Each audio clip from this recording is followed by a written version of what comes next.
All right, yo, I'm black and back once again. Sorry for the delay, man, but sometimes the universe knows how to line the pieces up, man. That's all I gotta say. Right place, right time type of scenario. But we back right now, and I'm back with y'all, so appreciate you. TwabsDay Part 2. Let's get it again. Pick up where we left off, you know. Let me make sure everything's up and going, and it's going and up. Testing. Do re fa. La la la la.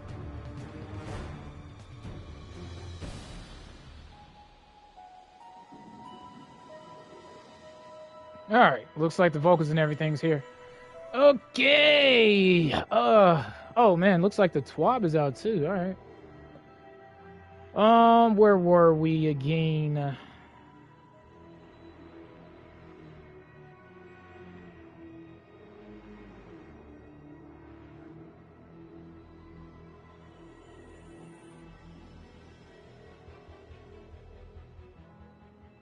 Okay.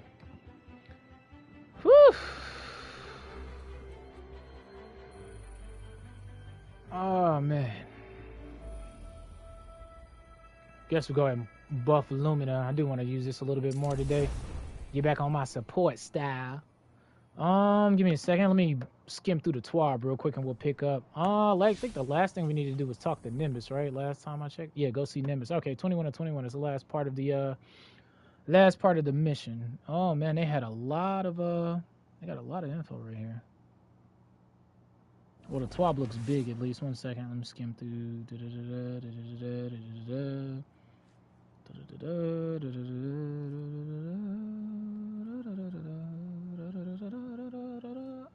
All right, bet. See what Nimbus talking about. Rohan always says, battles are won with strength. Callus is gone, and the Veil is safe for now. I don't really know what victory looks like going forward, but I'm not gonna take this win from us. From Neomuna. It's weird not being the rookie anymore. I'm just Cloudstrider Nimbus. Feels wrong. Like I jumped out a window without my board. There was confidence in knowing the buck stopped with someone else. For Rohan, when I met him at least, it seemed like he just took everything in stride. It was easy for him. I love how it sounds like Nimbus has auto-tunes on. We're having Rohan's induction into the Hall of Heroes in a bit. Will you join us? That's it. That's where we left off at. Quinn will say something stuffy. There'll be lots of cheering. Maybe a whistle if you want to get spicy. Ooh. But ooh. I think he'd be honored. Being FK for a bit, eh? Hey, man, sometimes the universe needs you to be at a place. And I'm a servant in the universe, dog. I got to answer when I'm called. That's the best way I can put that. Nimbus claps you on the back in a greeting. After everything that's happened, you are a true ally of Neomuna and welcome in the city at any time. Hey, that's what's up. We got that Neomuna hall pass, you feel me? We may not be the hottest tourist spot in the system, they quip, looking out at the smoldering skyline, but we'll take all the help we can get. There's an ironic twist to the Cloudstrider's mouth, but it can't cover up the worry in their eyes. Osiris filled me in on everything else that's happened. The witness created some kind of portal in your traveler and went through it, right? If it's rejecting all probes, then forget about getting people through it. Man, do I have any fans of the Expanse space series, dude? Because this is exactly what it's putting me in. It's putting me in the vibes of the Expanse when I can't remember what they was called, not the Primordials or the Architects. Anyway, it was like some old Eldritch race, and they ended up finding these rings, and then in the rings, I think, ended up making a portal, and they was able to traverse the portal, and they found other worlds. But really, yeah, this whole plot point puts me in that mindset. I can't claim we've got the answers, but we're all in this together, right? Humanity's got to help each other. Neptune or Earth. Neomuna's role in this war isn't over by a long shot. While everyone figures out what's next, we could use your help holding the line here. The less gets by us, the less comes after you later. Valid. And when we do know what's next, Neomuna's got your back. It's our galaxy too. Okay, so this is how you get the deterministic chaos. Go to the Hall of Heroes and complete.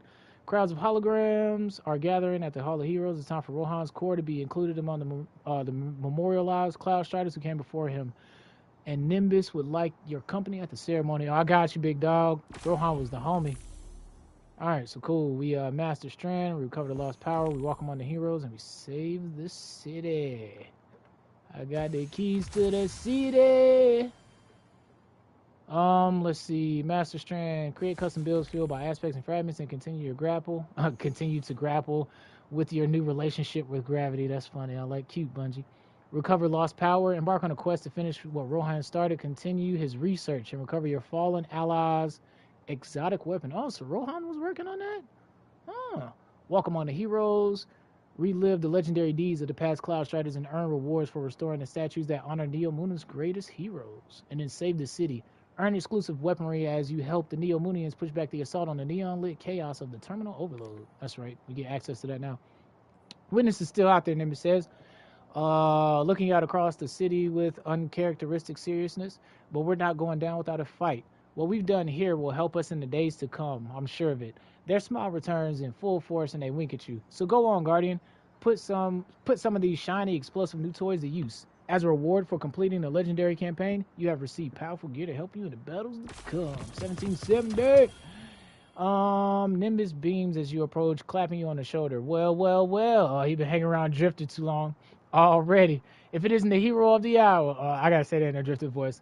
Well. If it isn't the hero of the hour. Y'all love Drifter. Even though we ain't seen him this whole campaign, I love his character, dude.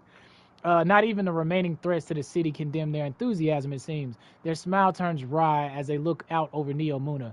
Job's not done yet, but it's easier to shoulder the burden with a helping hand, and I'm glad that it's yours. You have completed the legendary campaign. Please select your award. Well, we watched Cool Guy's video on the Swarmers, but I'm actually gonna use get the Balladors. I guess I said that right. I'm gonna get the Wrath Reapers. All right.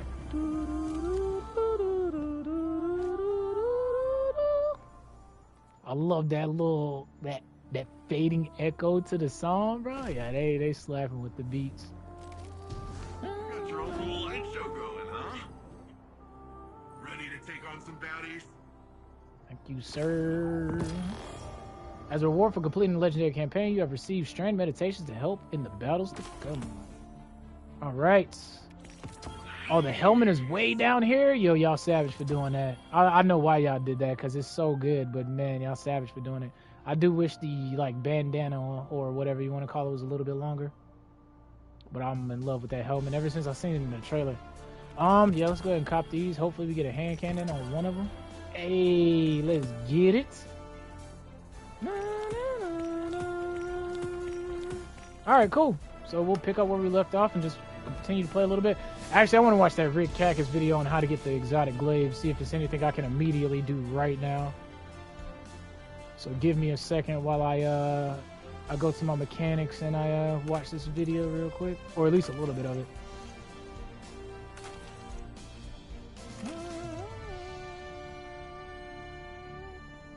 That's right, we got a heavy weapon too, didn't we?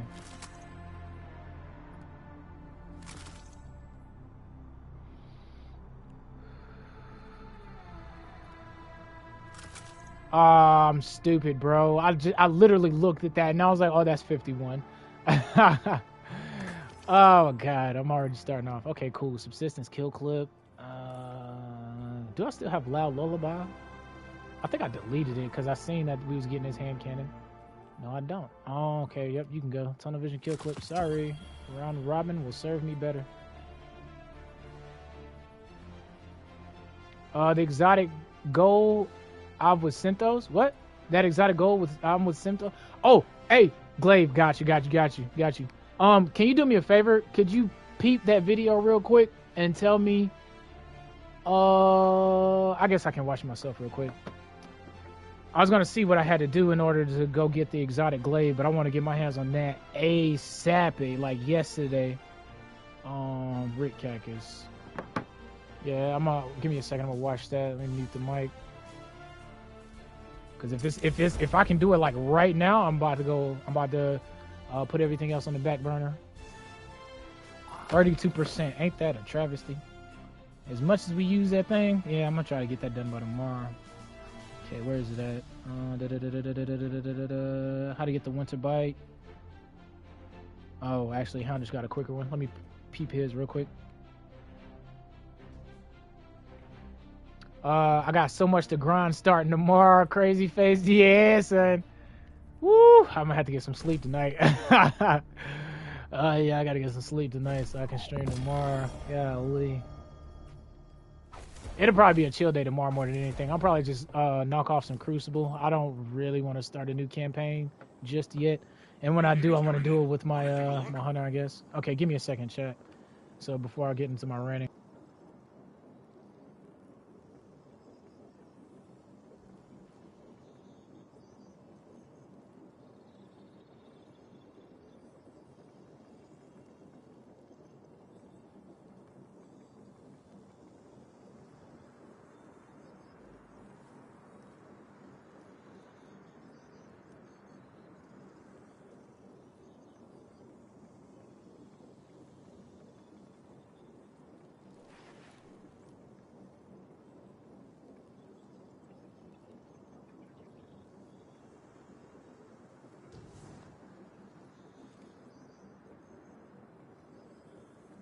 Okay, bet. I think I figured out what I need to do already. All right, sounds good. Yeah, I'm gonna get that glaive stat, dude. That's what I want to use. Dang, the Twab is out too. I should read the Twab real quick.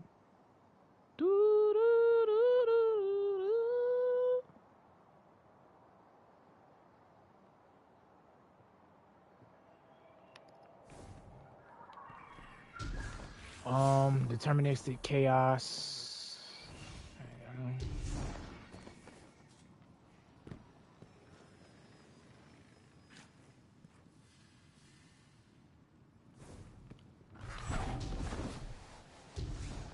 Never get tired of that right there at all.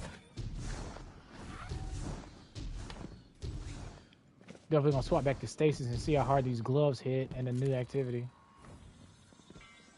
You ain't got nothing to say, old man? Alright, it works.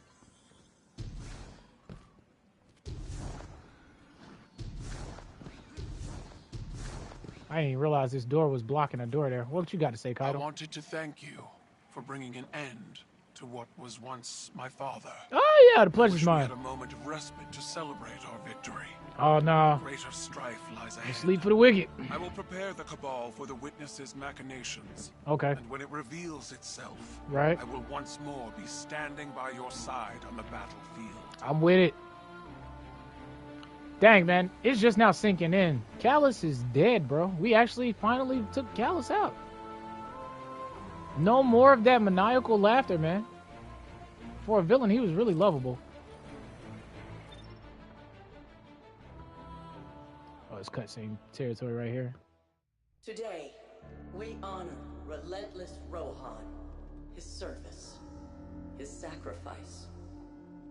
More than a protector of Neomuna, he was a true cloud strider. He cut his years short so that the whole of humanity may thrive far into the future. Today we suffer, so tomorrow can live on.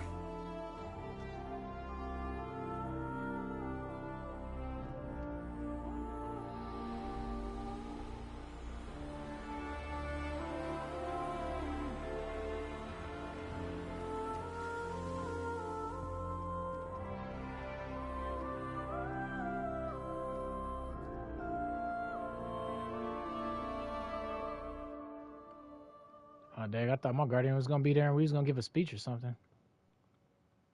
I really liked Rohan, man. He was a nice addition that didn't stay long at all, unfortunately.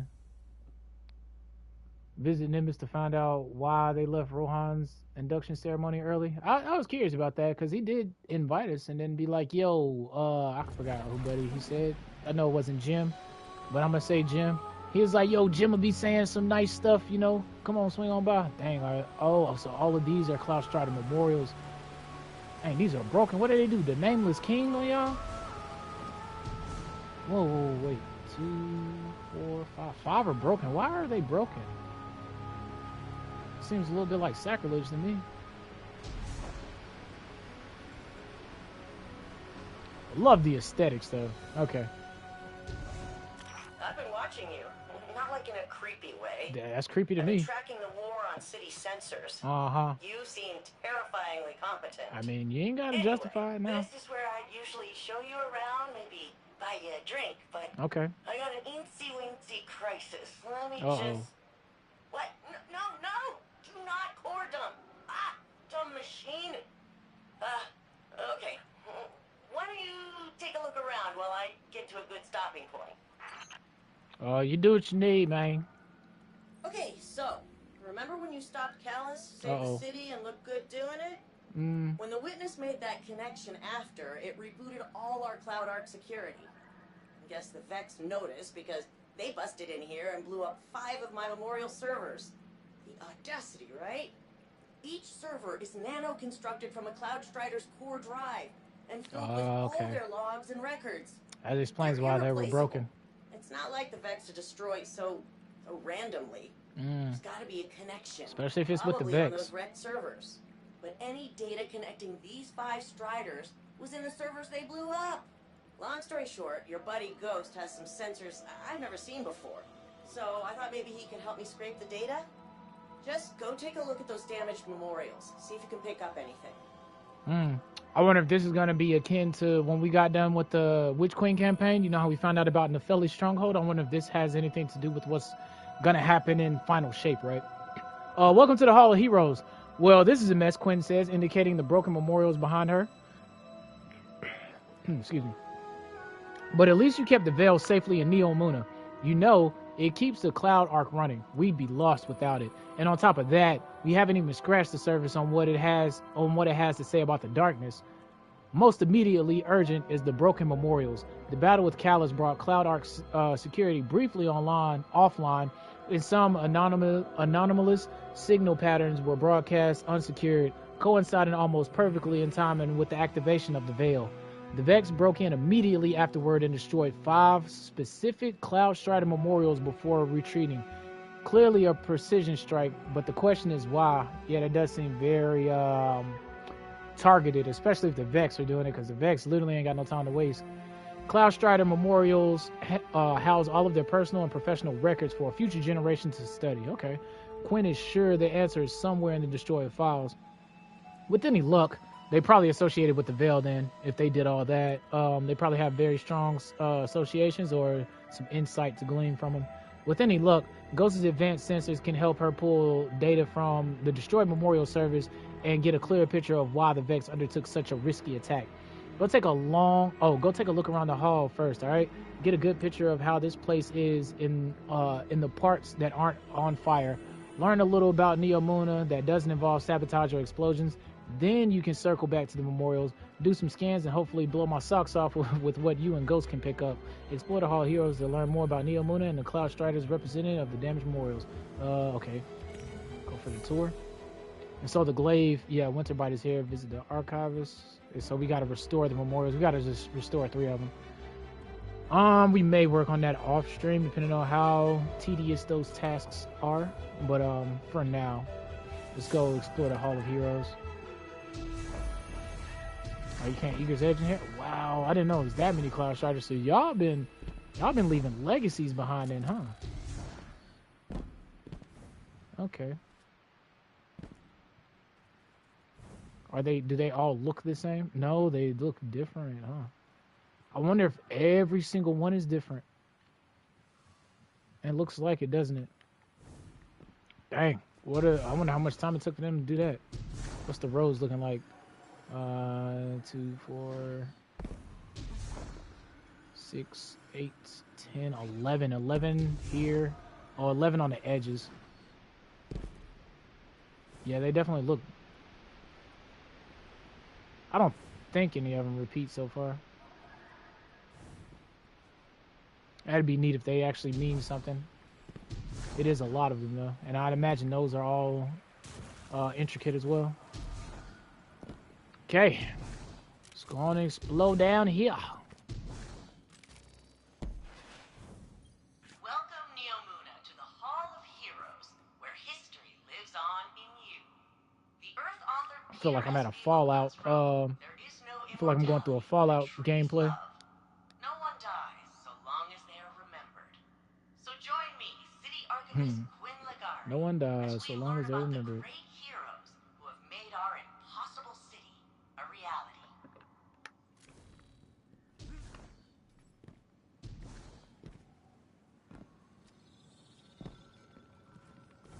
Actually, no, let me go back up.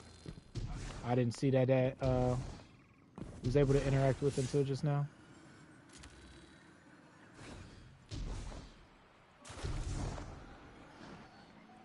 Hi, I'm Quinn Legari, City Archivist. It's my job to keep the past Might as well go on alive the Neo Muna tour real quick, right? With so much history lost to the first collapse, preserving humanity's knowledge is one of Neo Muna's highest priorities. If we do not know who we have been, can we truly decide who we shall become? I hate those things. They made me re-record all my originals. Apparently, my take on history can be too sarcastic.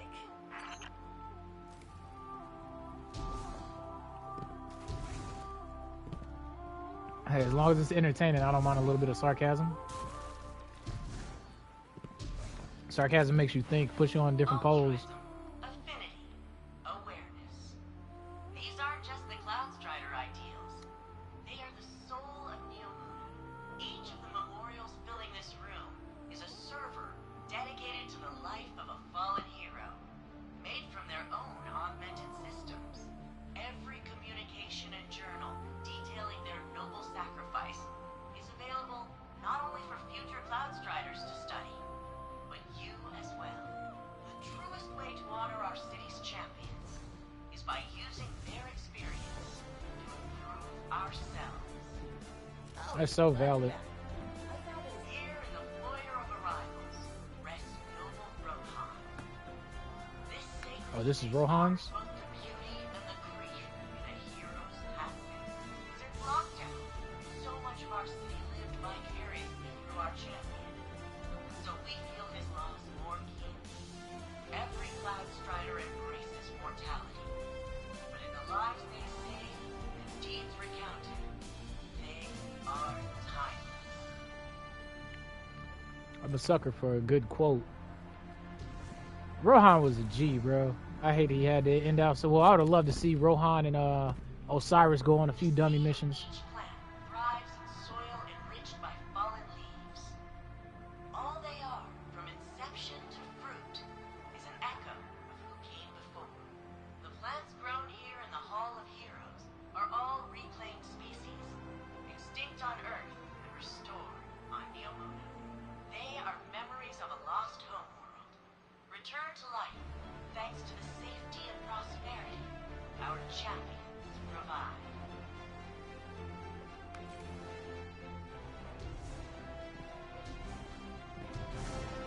Is that it? Or oh, it's another one way out here, huh? Oh no, it's another one up here. I think they said 8 of them, right?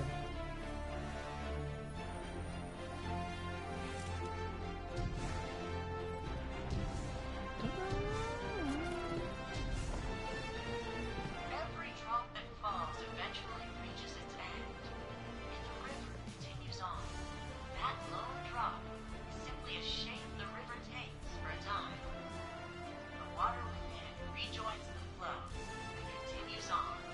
Those loved ones who passed remain a part of us, forever shaping who we are and who we become. Okay. Yeah, I'm liking these little mini quotes right here. They're actually on point. The pukas you see throughout the Hall of Heroes are attracted to the powerful emotions of visitors just like you. Over generations, they have acclimated to their human neighbors. CloudStriders routinely use emotional support pukas in training and therapy. They often select the friendliest chicks from those hatched right here, among their fallen predecessors. Okay, so pukas are like what, hatched? The founders came to Neptune in fear, desperate to survive the collapse. The Traveler had left gardens on many planets and moons. But on Neptune, they found a harsh frontier of floating continents and dangerous storms. Compassion ambition and innovation allowed them to survive, just as they now allow us all to flourish. Alright, now we go scan the memorials and see why the Vex came up in here and created a bunch of hoopla. Maelstrom. She was one of the city's greatest military leaders. Ended the Cobalt occupation before she even became a Cloud Strider. She sounded like a unit. Okay, so I'm guessing what they did will hold some context. Maelstrom. Everybody loves him now, but back when Blue Jay was just Conrad Jane, the whole city hated his guts. Did all kinds of illegal sim research. Oh, did a whole lot of illegal stim research? Okay, so you have someone that quelled a rebellion before they became a Cloud Strider. The Strider. She was the very first official Cloud Strider. Oh, okay. Losing her records hurts the most. I bet it does. Okay, so the first ever, the Rezo Azir. Well, not really the Rezo. Wait a minute. What was Rezo Azir first at again? I can't remember. I know Rezo Azir is You probably wouldn't expect a mathematician to be was the one who used Thorn. Strider, He had Rose. But I hear your Ikora Ray is kind of a nerd too. Okay, Stargazer. I like that. Siegebreaker. Telluride Magsy. He converted in the middle of the 20-year siege, and he ended it. But Vex captured his mentor, Puck. Magsy rescued Puck, but by then, the bots had stripped secrets from his brain. Old man couldn't handle the guilt. Took risks. Got hurt. That's awful. And eerily similar to what Osiris went through. I wonder if Rohan learned how to counsel Osiris from... Okay. Guardian, your strand, what's happening? You recreated the memorial. Oh, sounds Nima good. said your strand power could make things, but I didn't think they meant like this. Me neither. Neither did we. I guess Neomuna's emotional connection to their heroes is strong enough to anchor this strand creation permanently. I've read some academic studies on veil transcription of the collective unconscious. Please give me books on the Veil. I would love to nerd out and actually understand what it Maybe is. we should focus on the Vex for now. Why they attacked and if they're coming back. Yeah, I guess you're probably more useful not frozen. Right now. Let's see if we can figure out why the Vex broke in. Sounds like a plan, Mang. We'll pursue this storyline a little bit because it'll lead us to Winterbite. So, Hey, woo! Welcome to the Hall of Heroes. So I need you to restore Stargazer's records. Quinn's avatar radiates cheer. All you need to do is sort of vibe with Stargazer. Okay, Kendrick. The city's most famous explorer. The short version is you must have tapped into some kind of connection with Siegebreaker. Emotional, experiential, something strong, whatever it is. So my theory is to do the same thing with Stargazer. The best place to start is emulating them somehow, looking for the same connection. I could expound on the psychological and physiological theories if you want. There's a lot of interesting research into the nature of consciousness, especially given the Cloud Arc. Maybe the city's belief in the Cloud Striders helped you anchor the memorial, or maybe you're just good at magic archaeology. Quinn is overjoyed to have the monument back, and that scientific mind is hard at work on the best ways to get you to reconstruct the rest.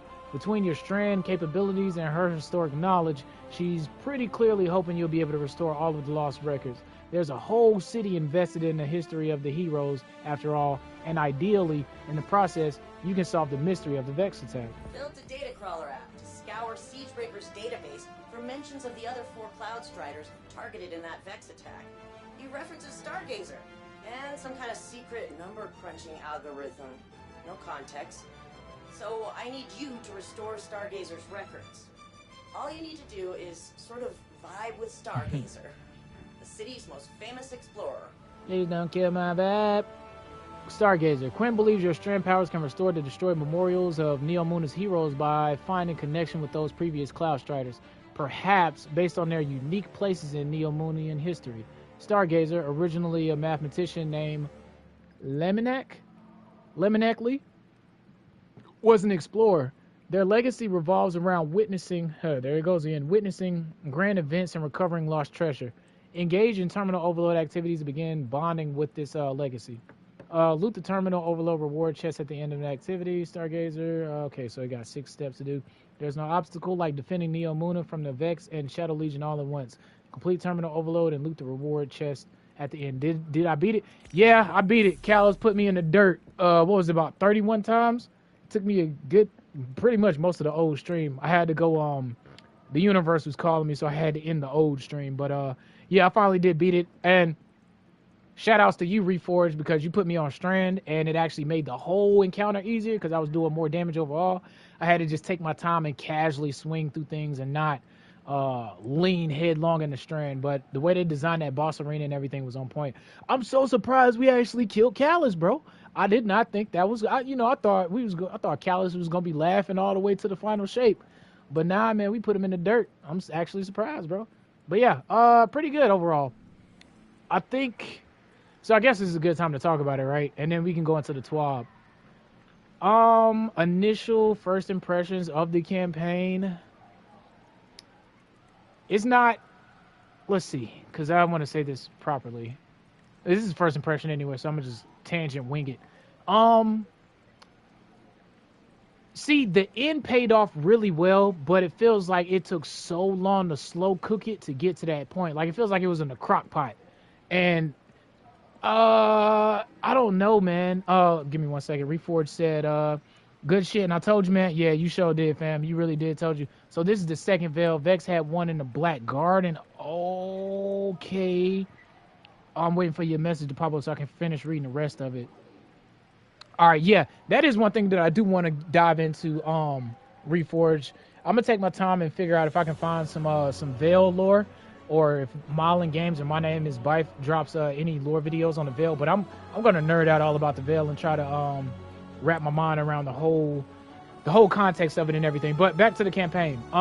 Initial impressions, rating it, considering the most recent ones of memory, I would put Witch Queen at the highest right now. I'll put Lightfall right below it. I would put Beyond Light below that, and then I would put Shadow Keep at the bottom, and then everything else I could rate whenever I remember it popping up. Cause see, so there's layers to it, right? Story-wise, it wasn't bad, but it was like a carefree, nonchalant adventure. And I think that juxtaposing the fact that we're like at the final shape's doorstep, it feels like it should have been more climactic. That's what I'll use. So a lot of people I heard was using the analogy before Lightfall came out that this was going to be like Infinity War. And I would agree. That's the same type of vibe I was on, right? Like, I felt like it was gonna be on some Infinity War type vibe. But after playing the game, the campaign, right, it felt like one of the other Marvel movies, right? Like Age of Ultron or something like that. You know, it was a carefree, fun ride adventure, but at the same point, it needed to push the envelope some more, right? Like in a self-contained bubble. Yeah, Callus became a disciple, but in the same token, we just bodied Callus. So now all of the leading progress of last year's DLC, I'm not gonna say it was for nothing, but you can see the point I'm going from, right? Like Season of the Haunted popped up, you know, Callus, he became a disciple. We thought it was a big point, Nezarek, all that stuff, and now we actually bodied Callus. That being said, the reveal of the Veil and how important it is to do with the Traveler, I think that's the best way to put it. It's like they hinged a lot of the emotional investment on what we were doing, and not a false interpretation of what was going to happen, but everything we got shown at Lightfall was literally the beginning part of it, and then everything up until we got to Callus was not filler, but really just context. And I feel like if they could have did all of that, but within the first 4 missions, and then maybe mission 4, 5, and 6 could have contained some type of unique plot twist or some type of more elaborate exposition, then the campaign overall would have been better, right? But because the risk is high, right? The witness is there. They pulling up at the Traveler. The Traveler then left. Rasputin is there, right? Like, the stakes are all there. The pieces are all on the table. But then we start off, we're following Osiris at first. We're actually trying to protect him. We land. We quote-unquote interact with Strand, but we don't get Strand until we beat the campaign. That's a pain point for me. Because the whole campaign basically drags you along and it teases you with Strand and allows you to play with it, which is a cool twist to it. But the whole time, me as a player, I'm sitting there like, yeah, I'm salivating, can't wait till I get my hands on Strand. And they don't give it to you until the end.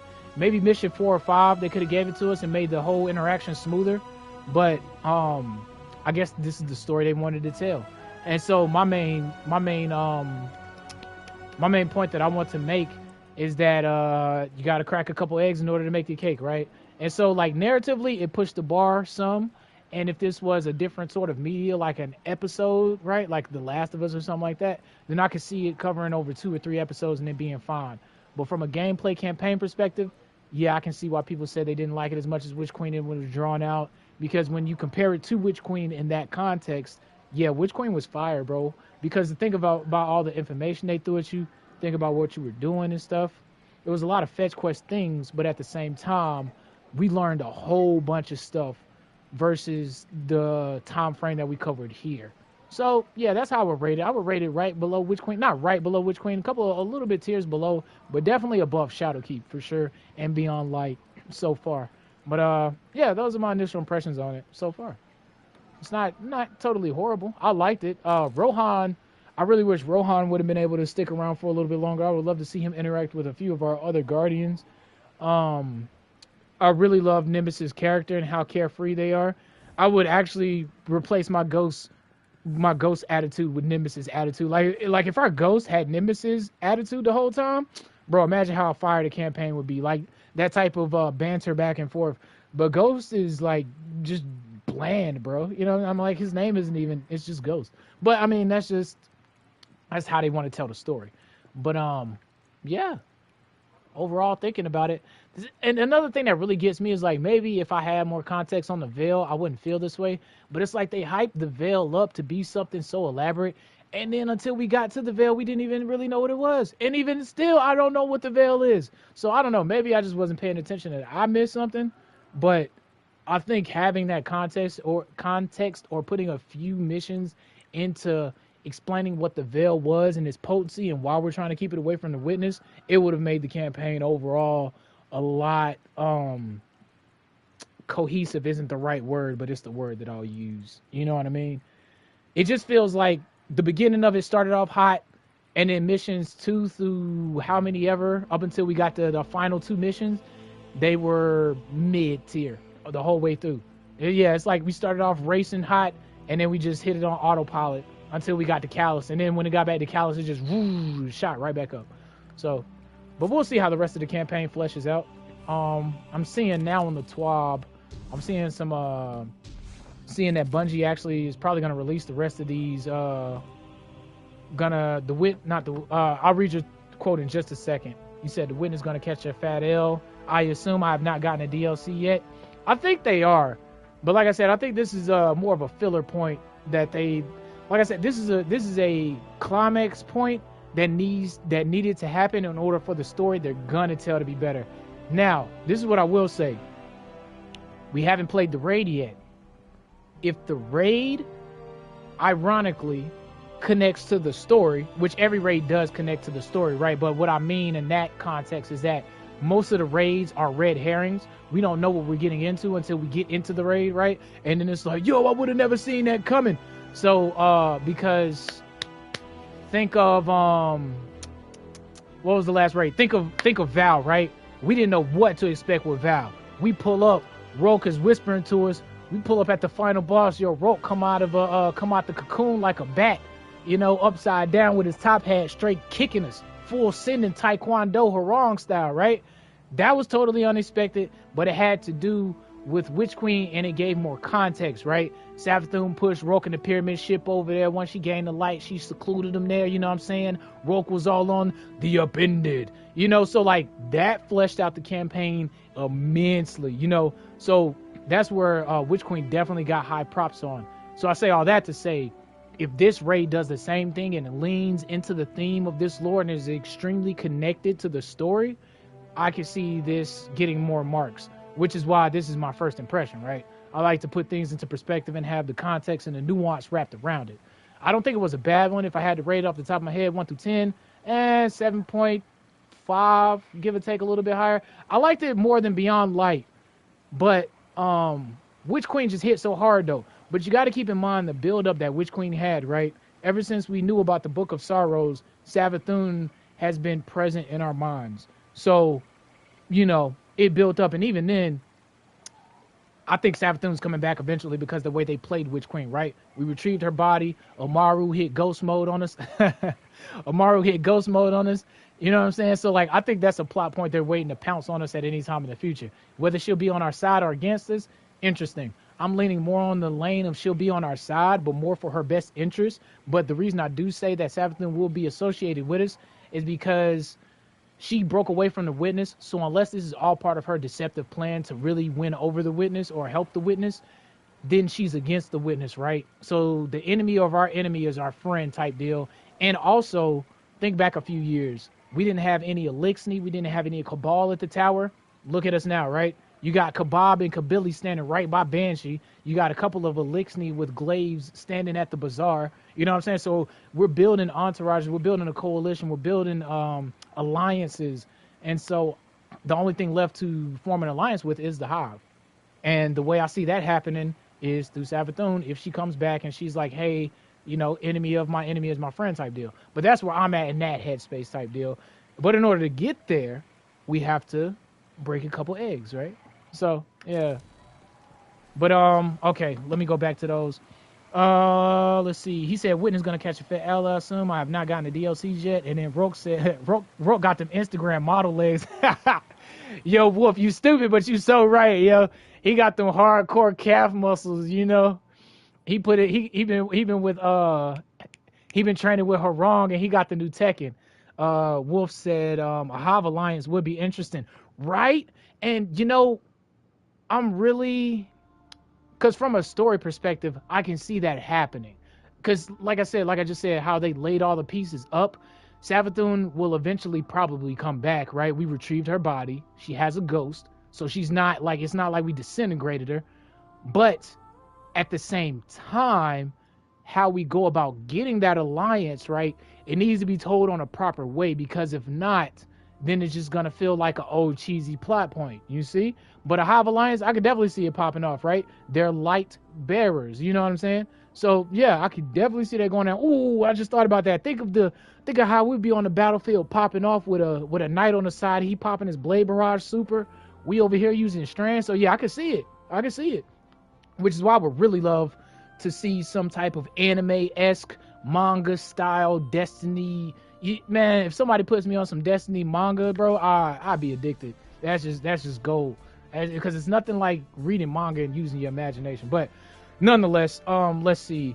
Wolf said, what are you doing? Oh man, I mean, I'm getting these fragments. You know what I'm saying? I'm pulling up and see what we got. So we got Thread of Mind, defeating a suspended targets, grants class ability energy. This would be good if Dynamo still worked. Actually, is Dynamo still disabled? It's still disabled, yo. They clipped the wings off my boy real quick, because you can guarantee I was going into the raid with my super suit build, dog. But they clipped them wings real quick. He said, "Go to sleep, forehead." I know, Wolf. Word. Oh, so you know, Wolf. That's what's up, man. See, that's what I love, man. When the circles collide, you know, you meet people that you know. Bro. That's what's up, man. I like bringing people together. Virtual Wolf said, I mean, that would honestly be awesome, but with the city's history with the Hive, it would definitely be a difficult thing to achieve. Very true. But the example I'll give on that perspective, look at Crow, right? Every time people ran into Crow, they was putting a cap in the back of his head, you know what I'm saying? They was dropping him left and right. I mean, look at this season. A man to put a shot through that man's heart real quick. You feel me? She had road more in pride, but still. But the point I want to make is he started off hated. You know, he had his redemption arc with Zavala, and now look, Crow's one of the homies. Everybody's rooting for Crow to be one of the Vanguard boys, and all it took was an exotic question for him to give us an exotic weapon. So I mean, if your girl Savathun comes back, everybody's gonna have their guns drawn, right? But the moment Savathun give us an exotic weapon quest, everybody putting their guns down, son. You already know that's how this is gonna go. And then everybody gonna be buddy with Savathun. But yeah, that's what I mean though, right? It's like, it depends on how they work the arc, but they gotta put the work in beforehand for the arc to hold the weight and the merit. You see what I'm saying? And I'm hoping that is what this overarching thing is. Let's see. He says, Reforce says, I'm an FBI agent that works at Bungie and a moderator for YouTube. Yo, you wear mad hats and a do-rag, Reforce. Virtua said, the point of how we are friends with Crow Aldrin brings up another good point. True. Of how we forged an alliance with the Cabal, and I didn't see that coming since they're so powerful in their ways with war. Exactly, right? Once you find common ground, you can stand with somebody even if you disagree with their point of view, right? You know, you can disagree with somebody, but still work together to achieve a goal. You don't have to take on their agenda, but at the same way, you can help each other achieve your goals without really hurting or hindering each other. And if you are inflicting on someone's space, let them know. Try to get them to synergize with you harmonically, and then keep it moving. Period. But that's the way I'm putting it all into perspective on this end, because at the end of the day, right, the witness want the final shape. And if we aren't part of that final shape, then we're not going to be in it, right? And so I think if Savathun or whoever realizes that, of course we're going to form an alliance with them because we're going to try to stop the final shape. So yeah. Yeah, Virtual Wolf says, so maybe the Hob could possibly be a thing. Also, Reforce is my favorite Bungie dev. Hey, word, I didn't know he wore that hat, though. You put me on game today, Reforce. I didn't know you was a Bungie dev and the FBI agent. That's what's up. And the moderator. Woo! You got a hat, the do-rag, the top hat. What do they call them things? Lost my train of thought. Not a bonnet, dude. Anyway, I'll come back to it. Let's see. Thread of Wisdom. It says defeating suspended targets with no, I don't want that one. Picking up an orb power grants woven well. I'll probably do that one. Activating your grenade ability reloads your equipped weapon and grants bonus airborne effectiveness and handling for a short duration. That'll probably be the one I buy more than anything. Okay, so out of all these,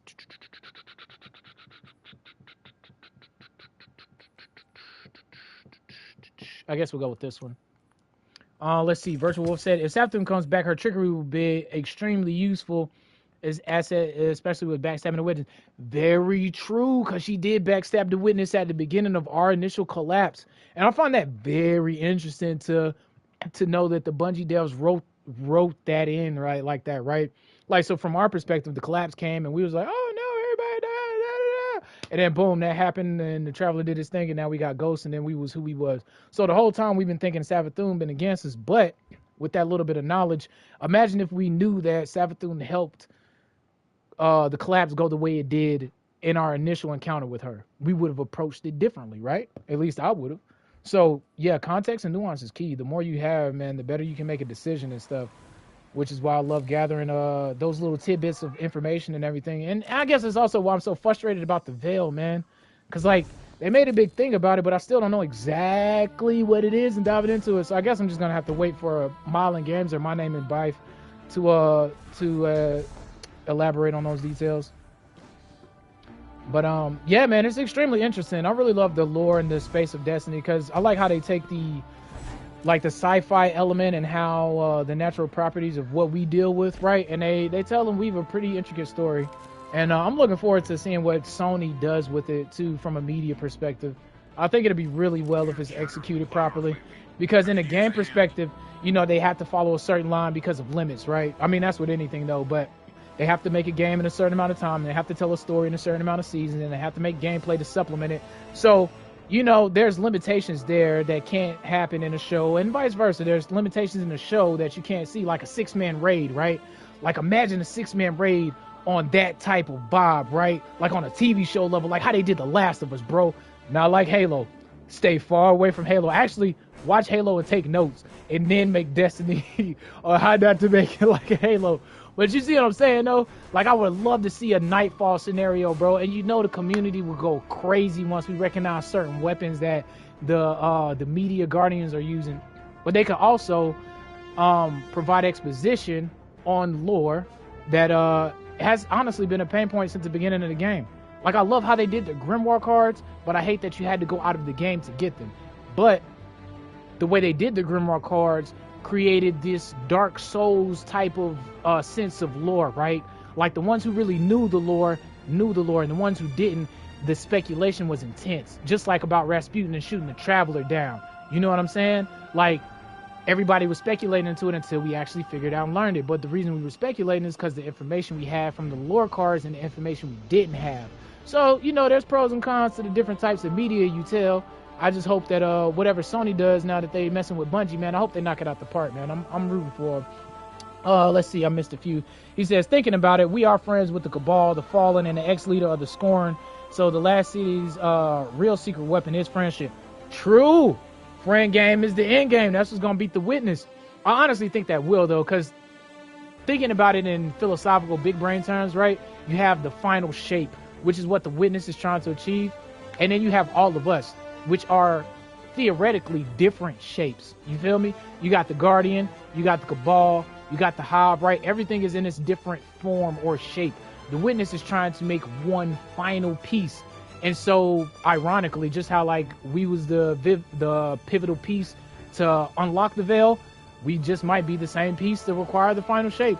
But who knows? But I love how they juxtapose those two things. Like the Witnesses, even though it has disciples, it's literally just working on its own. You know what I mean? Like it's just picking up people, using them, and just tossing them out. Just like it just did Callus and Aramis and everyone else, right? You know? But in versus us, we a bunch of ragtag group of nobodies. You know, Keitel is, she inherited a throne that her dad got dethroned from. You know what I'm saying? Mithrax, you know what I'm saying? He's a Kale now. You know? So it's like, I'm loving how you have all these different type of species come together, and now we have Nimbus, the Cloud Strider, you know. So it's like our alliance is growing while theirs is shrinking at the same time. But is that the way it's supposed to go, right? Because with it shrinking, they're getting closer and closer to the final shape. I find it very interesting and loving all of this stuff. You also said the last city friendship is magic. He ain't lying. With the power of friendship, I know we can take on I'll say that in my Zavala voice. With the power of friendship, I know that we can take on the Witness. You ain't lying, dog. You ain't lying. But that's it for real, though. Everybody linking together and using their abilities, man. Oh, hey, Guardian. Induction ceremony wrap up all right? Sure did. The citizens did a good job improvising. Traditionally, both Cloud Striders are there for the final handoff, but Rohan wasn't here, so... Yeah. And if he were, he wouldn't be moaning about the past. Good old He'd be too Rohan, busy man. cracking open the veil, jumping through the portal, and knocking the Witness back on its multiple asses. The multiple. You know, You seen that, right? The Vex were working on a copycat veil. The multiple. Oh, yeah. Rohan stumbled on it in the Nexus years ago. It was half finished then, but he was convinced that the Vex had the goods on the original. Goods we'd need one day. Just think. We wrestled the Veil's secrets out of the Vex and we're one step closer to kicking down the Witness's door. But first, we gotta track down Rohan's notes. Uh-oh. So, what do you say? No fetch quest, huh? Help me follow in the big guy's footsteps? Alrighty. Let's see what you're talking about. Unfinished business. Y'all missed the opportunity. Y'all should have put sweet in the middle of that. Nimbus admits to leaving the induction ceremony early. It doesn't feel right when Neo Moon is still overrun and the Witness is at large. Yeah, the Witness, dog. If you ask them, a better way to honor Rohan's legacy would be to finish his unfinished sweet business and find the Vex's copycat veil. Apparently, early in his training, Rohan stumbled on the Vex building that he believed was a copy of the veil. Convinced this was a threat, he spent the rest of his career trying to retrace his steps through the Nexus. Nimbus believes Rohan succeeded right before the Shadow Legion's invasion. Okay. So right before we pulled up, he was doing a plot point. You see what I mean? Like if it was a media story mode wise, they could have showed us this through exposition. They ask you for help finding Rohan's notes hidden all around the city in encrypted data packets. To recover the data, you'll need cipher qubits, which can be collected from the Vex. Defeat Vex and Neo Moon to collect qubits and recover Rohan's data packets. I loved Rohan's character, man. He reminded me so much of the Raikage or Killer Bee type vibe. I hate he didn't stick around longer. But it's all good, though. That's what makes it a great character, right? Even though they don't stick around long, they leave a good lasting impression. I know what is at stake far greater than you, Lightbearer. Okay, so I really don't want to do that one. This is what I want to do. Loot the terminal overload reward chest at the end of that. Yeah, we'll finish this unfinished business stuff maybe later today on stream. Because it seems like that's going to follow... Seems like that's going to follow threads to do with the overall story, which is why I wanted to get my first impressions of the story because, yeah, it seems like the story is still ongoing with the overall theme, right, of what's happening. Like, even though that was the campaign, the story still has more to tell, is what I'm getting. Do I infuse those now? Yeah, let's go ahead and infuse those now while I'm here. All right, cool. All right, so we'll go messing around a little bit, chat. We're gonna mess with this these new Warlock arms, see if it's any good. And want to rant a little bit, some more and stuff, go on a couple of random tangents. Oh yeah, I talked about it earlier, I think in last stream, but I'm gonna talk about it in this one real quick while I'm not doing nothing. But so the TWAB is out now, and the reason I want to talk about that TWAB, might read it in a few, but feel free to go to the Bungie website and read it yourselves. You don't have to worry about listening to me stumble over a few words that I should already know.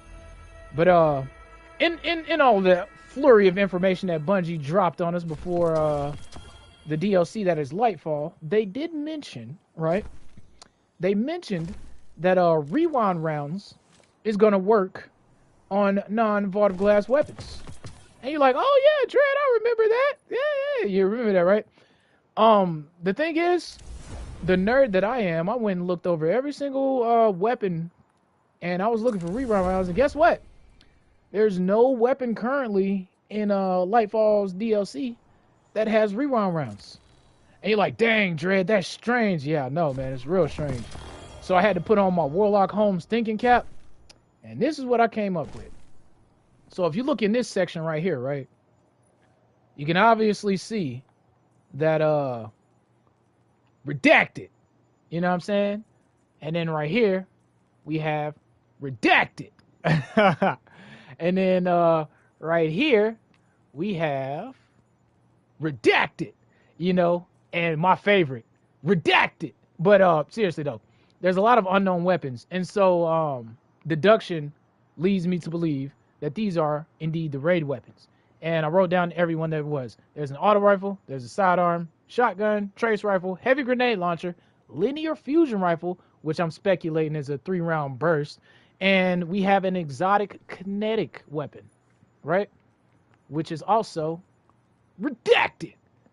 But all those pieces came together, and guess what? Maybe the raid weapons have rewind rounds on them. But yeah, I was thinking, I was like, it's very curious that they would tell us that rewind rounds are going to be prevalent on weapons now, and there was not one weapon that came with it. And they told us last season when they was redoing DSC that what do I want to infuse here? When they was doing DSC, that weapons will come out with reconstruction, and the one that I remember was two. The Seven Seraph hand cannon had reconstruction on it, and so did the Arvindale, which was a fusion rifle. And so, you know, just putting that little bit of information together, I don't see why they would tell us a season ahead if they weren't going to do it this season. And so that's where my mindset is at. And I guess we'll find out next week when the raid drops. But yeah, if I'm right, come back and be like, yo, Dread, I was here. And if I'm wrong, just come back and be like, yo, bro, you a loser. What are you thinking? Nah. But yeah, I love to speculate on stuff like that. It seems like, because Bungie loves their little Easter eggs and how they love the little drop notes and hints and stuff. And that's what I'm getting from them. Just like when before Season of the Haunted, before Season of the Haunted dropped, they didn't tell us what subclass was coming, but what they did do was talk about Emperor of Tempering and how airborne effectiveness would be applied on a hunter. So they do drop little tips. You just got to be able to surf through them and figure out what they got. But yeah, that's what I got on the rewind rounds, and the redacted weapons theory is that that's going to be on the raid weapons. All right, so from there, I guess yeah, let's continue where we are on the quest. I actually need to put on Stacy. Oh, we got Strand now, baby. We'll mess with that in a minute. I want to try out these gauntlets. Oh, I can't remember. My brain is moving at like 95 miles per hour, bro. I need brakes. I'm trying to... Okay, so I want to get the Winterbite Glaive, which probably won't happen today on stream. I'll probably progress more off stream, but let's start that, and then we'll work through everything else as we go. Stargazer. All right, loot the terminal override reward chest at the end of the activity. So let's go do terminal overload. Vex Incursion Zone. Okay, we can fast travel there finally. Terminal overload, bet it up. Okay, so it's an actual launch. 1 to 3 players, transmit to Lemon Harga, fellow Guardians, combating the grid, shattering chaos, the terminal overload. Let's make sure we got our Guardian up to paw. Okay, so the Ballador's Wrath Weavers. Your Winter's Wrath Shockwaves deals increased shatter damage. Allies in range of your shockwave gain an overshield and increased damage with stasis weapons. Okay, so they don't even need to be on the stasis subclass. They just gotta have stasis weapons. That's pretty cool. We'll see how valid or how strong this thing is. This only applies to the shockwave, but if it makes I mean, if stasis is the burn, this would be a good exotic to use. But we'll see how valid it is overall. Okay, let's go with this one. All right. Whoops. Did I not put the third one on? I did not. Okay. Yeah, I want to use Quicksilver because I want to finish that as quick as I can, man. I'm hyped to use that thing with Strand. All right, yeah. So initial impressions, man. Yeah, that's how I would rate this campaign. I don't like giving it numbers or anything because I feel like numbers and all that stuff is arbitrary and maybe subjective depending on it. But if I had to, out of 10, right, 7.5 Ghost out of 10 for the initial overall scope of the campaign. I'll revisit this conversation after the dust has settled and maybe a week or two has passed and maybe things have become more fleshed out. I know more lore context and all that good jazz. Definitely not better than Witch Queen off the top of my head though, from my personal opinion. But then again, Witch Queen hit hard with a lot of plot points and exposition, like considering how much we've learned from Witch Queen. But definitely better than Shadowkeep though. Oh, come on, bro. He had to rogue kill me. But yeah, definitely more points than Shadowkeep. But then again, Shadowkeep 2 drove the story in a good direction too.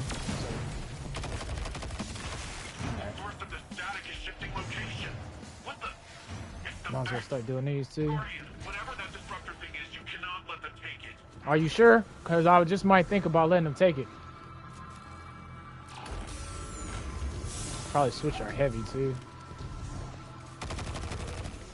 Alright, unfortunately, our super suit don't work as good as it used to because that's exactly what I was going to use this with this build, but it's all good.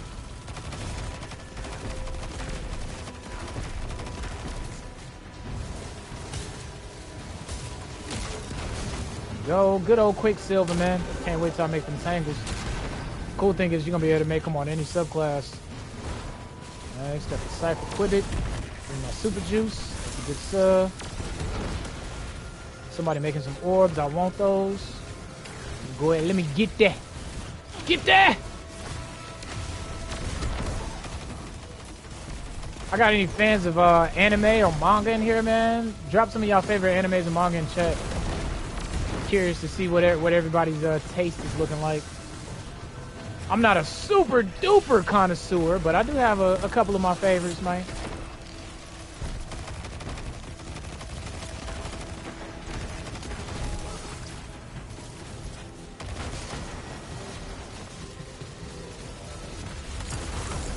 That might be one thing I do on some of my free time if I remember. I'll go looking for anyone who does any like Destiny type of because there has to be someone that does some type of Destiny manga or whatnot. I know it was one video I had seen on Twitter, really good video. I think his name is Anson Kage or something like that. But he does like these renditions of these manga repeats, bro. Really good, dude. He did one. The last one I seen was like it was Trials carry partner, but it was in the spirit or vein of Naruto. And it was like he was talking to the QB and all that stuff, and he did the Chidori and the Rasuke. Like, yo, it was fire, bro. I love that type of stuff. Okay, let's see how knocking the super is now we got a boss. I love the design on him.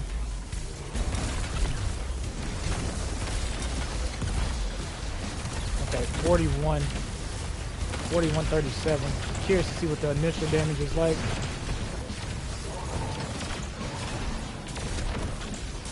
Let's keep it moving for a second. I don't want to get bodied. Defeat the Minotaur Compla. That was it? Oh no, we got one more. Defeat Ludus. The Ray 4 guard. Oh, I was about to toss this thing as in strand to it, but I forgot I ain't using strand. Oh, piece of candy. Aeon Souls, yes! That's what I always wanted, man. Now I'll be able to beat the legendary campaign. I got Aeons, baby. Honestly, I need to revisit the other perks on Aeons now that our whole mod system got shuffled around. I'll probably go on some couple of random tangents talking about the mod system itself too. I can talk about it a little bit now. You gotta keep in mind we're coming off a tail end of a really good mod system that has been established for a while. So I will say this though, Bungie does make good foundations, right? And what I mean by that is like look at it. We're still playing Destiny 2 now, 20 seasons later. So the foundation is good, but they often need work in the middle ground some way. I'm sitting there not even fighting this boss. It should be. Let me focus up. See, this is why I'll be ranting while I'll be playing, dude. We're about to fail the objective, but I didn't do enough damage. If I had a different heavy, I probably would have helped out too. There's no way to make this over here. Oops.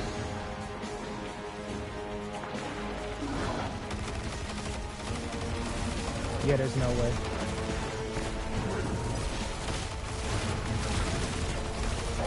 4 seconds on the clock. I need something that can hit slightly harder.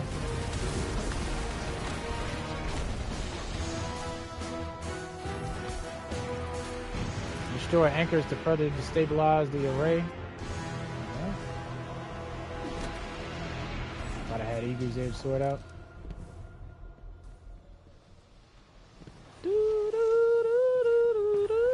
Oh my god, I didn't realize it was that late, bro. I thought we still had time. We did start late the other day. I forgot about that. What am I missing? Might as well pick this quest up. Continue making progress on Neo Luna. I want to go ahead and start working on those red borders too and get my yeah, see, it would have been real nice to play with Strand all the way through the campaign, but I guess for plot point, for the sake of plot, they didn't want to tell that story, which is fine. And just from a gameplay perspective, you can see how it was a bit of a pain point. You know us Destiny players, man, we be ready to get the loot, get in and get out real quick. Quick, fast, and in a hurry. As I realized I had to change my perspective on it a little bit. But thanks to them doing so many things with the campaign differently and stuff now, right? Like actually giving you armor, right, at the end of the campaign, so you don't feel like you have to breakneck everything. That was a really good quality of life change with the last campaign, and I'm glad they kept it with this one.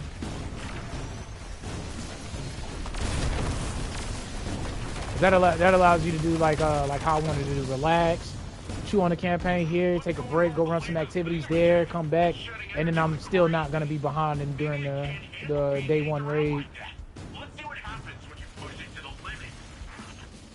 I probably won't be as hype as not as hype. I probably won't be as primed as I could have been if I broke my neck trying to grind, but I'll be in a spot where I'm comfortable with it myself. But the main thing is I want to enjoy it as it comes out, right? Because you only experience the initial part for the first time. You know, after you beat it, it's like, oh god, you want me to run garden again, bro? Nah, I did that. You know what I'm saying? But the first time, it's all exhilarating and stuff. So I just really wanted to, enjoy that experience versus the usual burn through it and then get burnt out, and then by week 2 or 3, I'm completely at wit's end. Just really wanted to slow cook and savor it. Which I'm glad I did now, considering how the campaign is, how I received the campaign, right?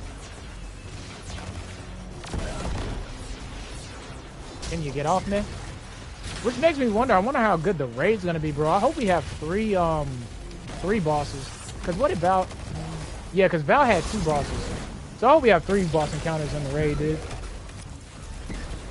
Really, let me be vague and precise at the same time. I want a really good raid experience that I would be encouraged to return to again and again and still have fun. That's what I want. I want a raid that I would like to run through and have fun over and over again. Because thinking about it now, I don't know. I'm actually thinking about how rating the raids. Root of Nightmares. Yeah, that's the name of it. It sounds super fire. Root of Nightmares. I'm getting all type of contextual vibes about that. But yeah, as long as it's something that I want to return to again. I was gonna say, how would I rate every raid that we've played so far, and which one would be my favorite?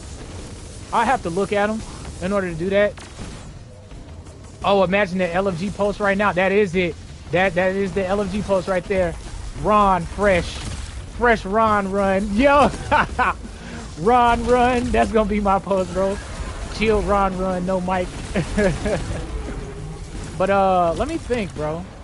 I would probably say King's Fall is still my favorite raid to this day, and it's mainly because of my personal attachment to it. And when I came into it, that was the first. When I came into Destiny, I came in during the Rise, right before the Rise of Iron phase.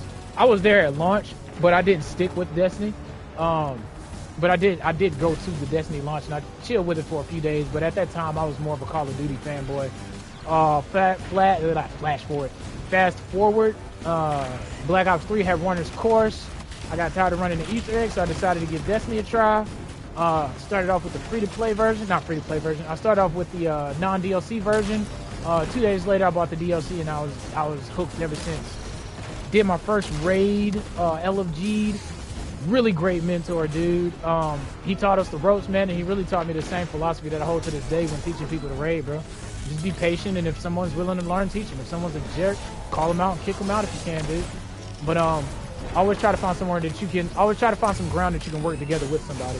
But he really showed us the ropes when it came to King's Fall. Had so much fun doing it, and yeah, I would say it's the scale of that raid. Like, it really felt like he was defeating a god for the first time. You know, the whole weight of it was intense, and so I guess I kind of rate all other raids by proxy off of that alone, that context. So yeah, I guess that's what I'm looking for, man, is a God Slayer type vibe raid.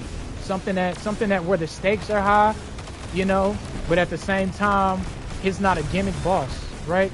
Like when you take Leviathan, for instance, gimmick boss, but look at the stakes, right? The stakes weren't that high.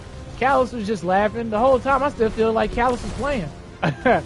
You know what I mean? Like, I don't feel like anything was like over the top at a threat Doomsday Protocol level. But yeah, that's just the vibes I get from the Leviathan raid. Not to knock on it how good or bad it was, but that's just it's my analysis of it. And then Raptor the Machine was really good, but same thing. Siva's threat wasn't that level of like Oryx pulling up, Dreadnought taking out the Queen. You know what I'm saying? Us having to infiltrate the beachhead, like all of that was, it added context and added weight to finally defeating Oryx, and then Light Eater and the Ogres, and then just how difficult everything was. What's another raid? DSC, same way. I often call Tanix Dr. Robotnik.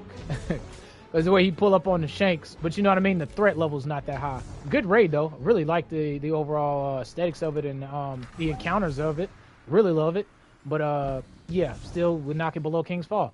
Actually, yeah, I would put Valve the Disciple up there with King's Fall because of the same reasons that I said, because of how much weight was on it, right? And the surprise element was really, yeah, Val hit it for me. Yeah, exactly. I was just about to say it. Yeah, Val hit it out. Because like, Rourke wasn't a threat until he popped up. And then when Rourke popped up, he was kicking your ghost in, right? Like, he was really putting you through the works. And the whole Darkness Pyramid vibes and everything, bro. His overall devotion to the witness and how he believed in the cause and was fully committed. Like, that couldn't have been Callus in Lightfall pulling up, right? Like, imagine if the spots was flipped. Imagine if Callus was the boss for Witch Queen, but imagine if Rourke was the one pulling up at Neo Muna, bro. We would have lost the veil immediately. He would have pulled up with the Appended, and he would have straight bodied the bodied Rohan and Nimbus in one fell swoop, bro. He would have been kicking them all over Neo Muna. But yeah, Val hit it out the park for me too. So I got high hopes for I'm gonna be realistically optimistic about Roots of Nightmares. Because, yeah, I will put it on that context. Now that everything that I've said and thinking about it, I think we are at a King's Fall moment. Think about it. Pyramid ships, right there at your door. Rasputin gone, so we ain't got no defenses. The Witness literally entered the Traveler, right? Stakes are high.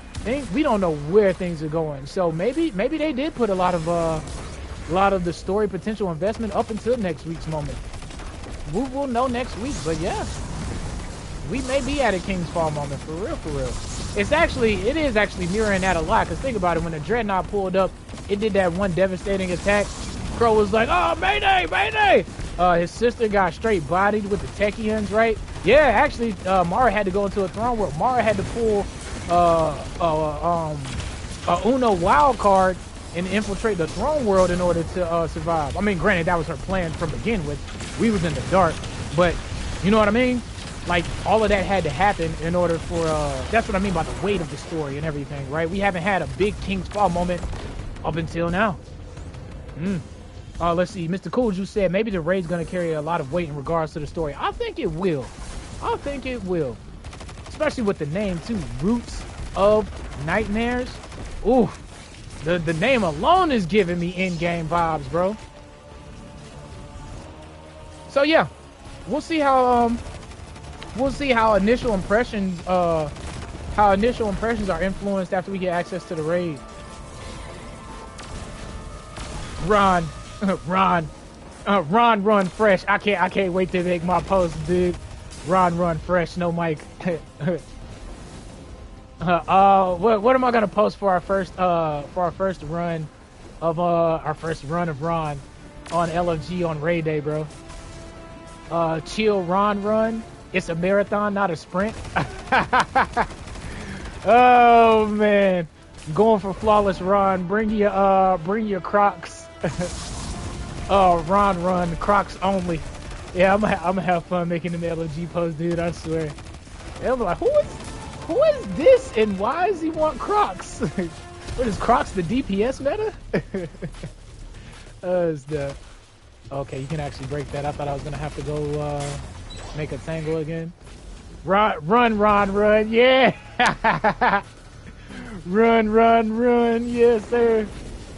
Run, Forrest, run. Oh, Forrest, run. Yo, I hope you taking notes, bro, because we gonna have to use some of these LFG posts like this. Oh man. A fresh Forrest Gump run. Oh my lord. See, that's why I can't multitask, bro. I know my teammates are like, yo, who is Dreadlock and why is he throwing? It's like I'm not throwing, man. I'm just in the zone right now. With the vibes. But yeah, hopefully, man. Root of Nightmares. Another thing. Zevo Wrath. Yo, where is she at? Ron Burgundy run. Yo. I'm telling the news. Where's Baxter at? Yeah, Ron Burgundy run. Bring Baxter. Remember when he punted Baxter over the bridge, bro? Who was that? I think that was Jack Black. Oh man, I love Anchorman, dude. That movie is so funny. Anchorman 2 was alright, but 1 was a classic, bro. Who's that? Yeah, that was Will Ferrell, bro. Yeah, Will Ferrell is a nut, dude. I love his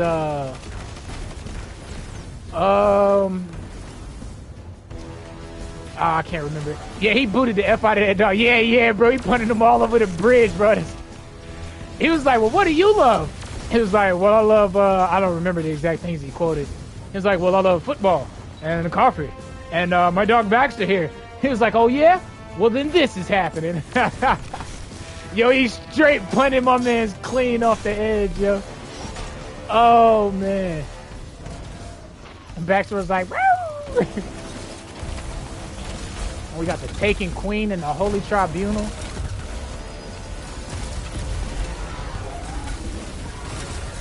Yeah, yo, so imagine if Stasis actually becomes useful.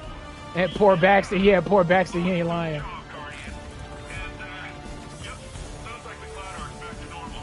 Requires temple overload key. Why do I not have a key? Defeat the Vex Hydra and SC1 to obtain a high security passcode. Where is said Hydra? Okay, bet. Yeah, we'll follow this thread line until we hop off of stream today, chat. I did want to go do some Defiance grinding, but the next time I hop on, y'all, oh, look at the drip on this fiend right here, y'all. Take notes. This is what real drip is. You see this, man? Hold on, I'm trying to inspect him, but I can't. It's not letting me do the R3 thing. There we go. Please don't leave before I inspect you, broski. Yeah, look at the drip. Woo! What did I tell y'all about that Trials, man? This right here makes me want to use Dawn Chorus on his own merit, bro. This, if Osiris did a raid and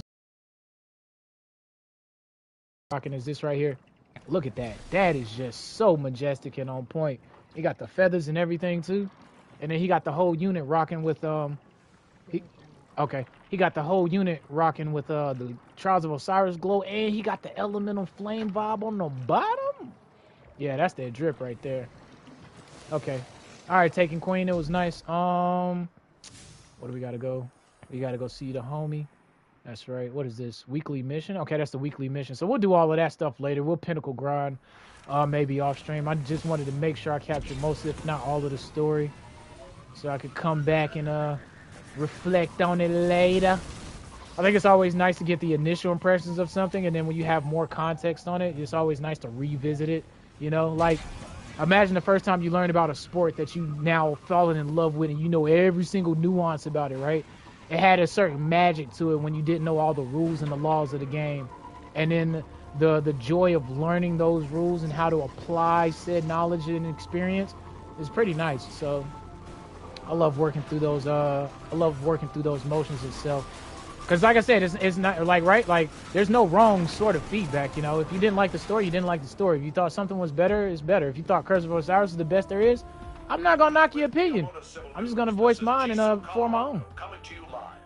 We're reaching out to a Vanguard operative within our fair city. Mr. Ghost, can you hear me? Mr. Ghost, Hello? yo, why do you say Mr. Guardian? I'm Jisoo Colorado. Can you tell us more about your relationship with your guardian? What role do you play in Y'all talking like I ain't operations? right here. You're that news reporter. How did you access this channel? Do you consider yourself a representative of the Vanguard or the Traveler itself? I don't like how this Please talk to Osiris. Saving the world over and over. We'll need to get used to talking to the press. Eventually. I don't know, Ghost. I think you did the right call. I don't like that propaganda vibe. It don't look like he was actually asking this question. It sounds like he had an agenda so he could spout some rhetoric. At least that's the initial vibe I'm getting. The way he was like, do you see yourself as, I can't remember what he said, envoy of the Vanguard or the Traveler itself? It's like, whoa, buddy, pause that. Hold on a second. I don't think I said any of those things. And then he talking to my Ghost like, I ain't here, bro. Ask me. I'm the Ghost ain't out here. Ghost ain't out here killing Callus. I mean, you know, he's with me, but you know, I'm the one pulling the trigger.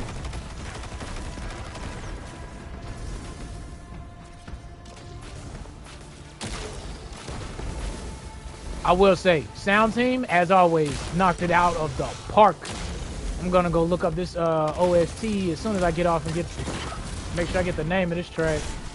It's just the humble ambience in the background, bro. It sets the vibes for sure.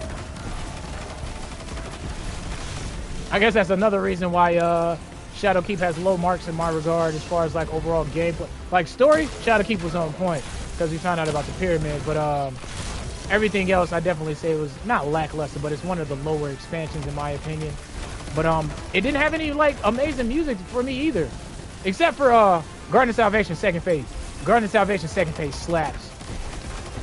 Temptation, I think is what that track is called. That track slaps so hard. Oh, where you going? Where you going? Where you going? All right, I'll be here when you come back. Come on, man. Please catch a fade. There got to be a death barrier down there, right? Okay, he spawned back up. Cool, we can test out our super on this. I need to go to a like private setting and see, or the same enemy. I was gonna say a lost sector, but I don't know what the lost sector is. Obtain a terminal overload key by completing public events, looting chests, or completing patrols. You couldn't have told me that earlier. And then you gonna have me go right back into terminal overload, I feel, right? How do I make a key again? I forgot that fast. They said public events, and that's the main thing I focused on. Looting chests or completing patrols. Okay, so we can just do patrols. Alright.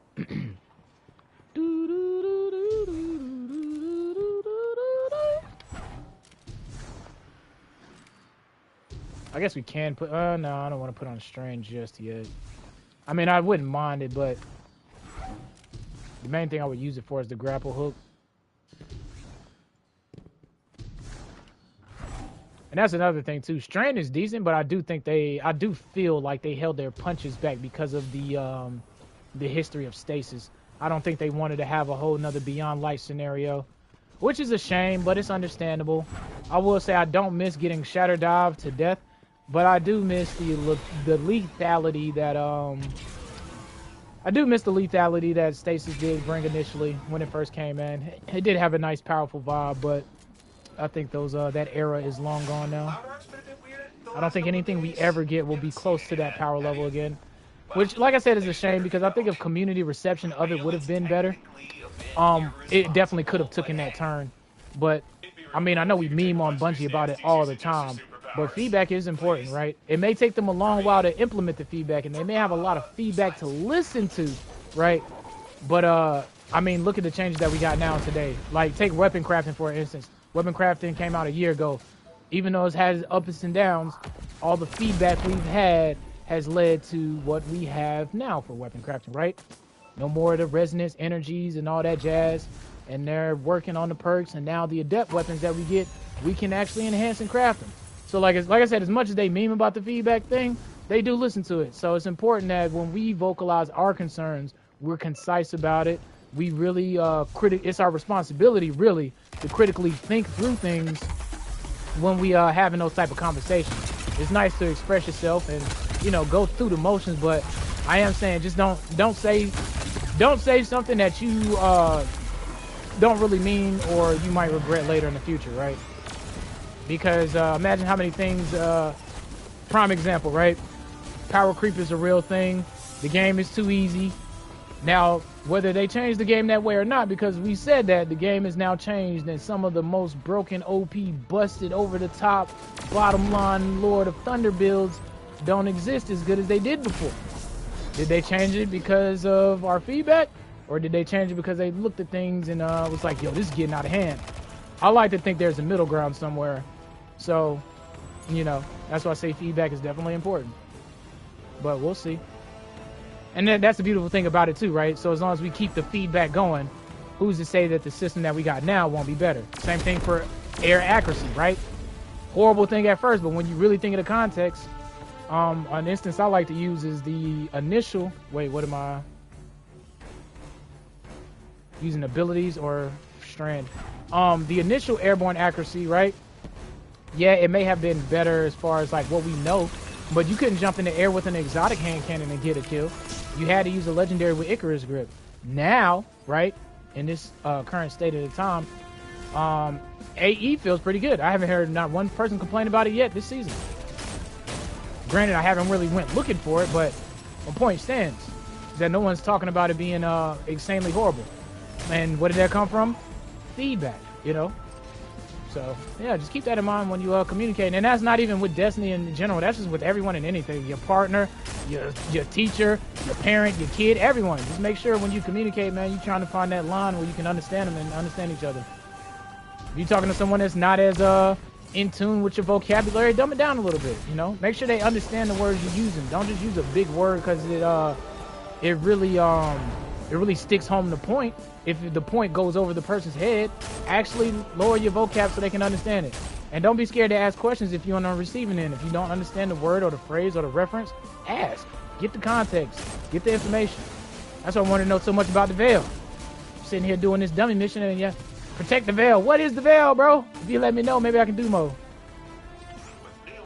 But yeah, those are just my little couple of my thoughts. Using abilities or defeated or affected by strand. I'm using abilities, but they claim that while they command similar powers, Guardians operate within a system of checks and balances overseen by the Vanguard. You see, listen to him. Now That always spells trouble. Someone's gonna have to break them up before their project puts down roots. Uh-oh. Guardian, Okay. got a minute? I think the Vex are doing that thing again. You know, the one where they try to set up an outpost on our turf. Oh, don't worry about that. Signing off.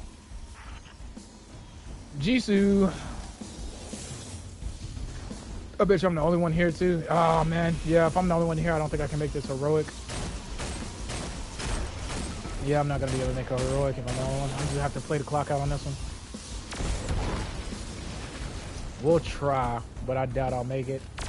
Especially with this one down on the bottom hill and me being a lower-ish light level.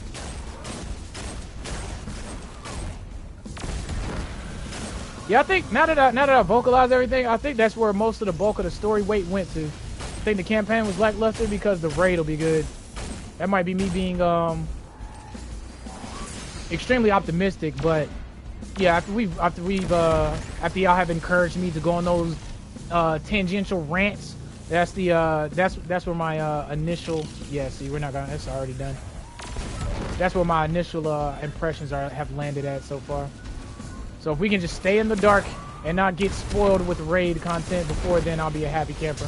Because we actually made it to the end of the campaign without being spoiled, and I'm pleasantly surprised about that too.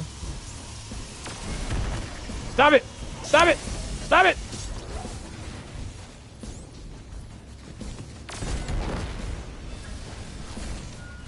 Yeah, I mean, yeah, quality of life, feedback, all that stuff. I'm just really got back on that loop.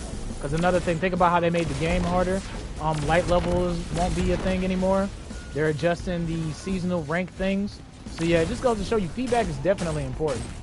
So don't waste your breath. Just don't waste your breath, and I mean that in the most polite way, right? Like in a parable way. Don't waste your breath when you say stuff. Make sure you're expressing it in the best way possible. You know, life is way too short to be wasting any time at all.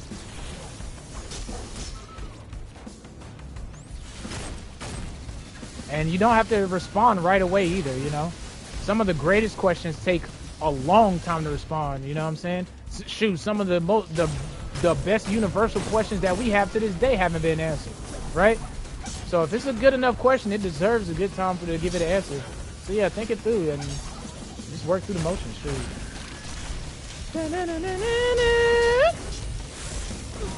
Ah! Yo, man, y'all hit me with those Spider-Man memes, bro. I've been wanting to see some Spider-Man memes for a minute. Ever since they introduced Strand, and I still ain't seen one. Where they at, yo? Oh, God, this one right here might take the cake. With that big wyvern there, too, there's no way I'll, maybe. Oh, actually, I'm not on stasis no more, so nope. Yeah, get back.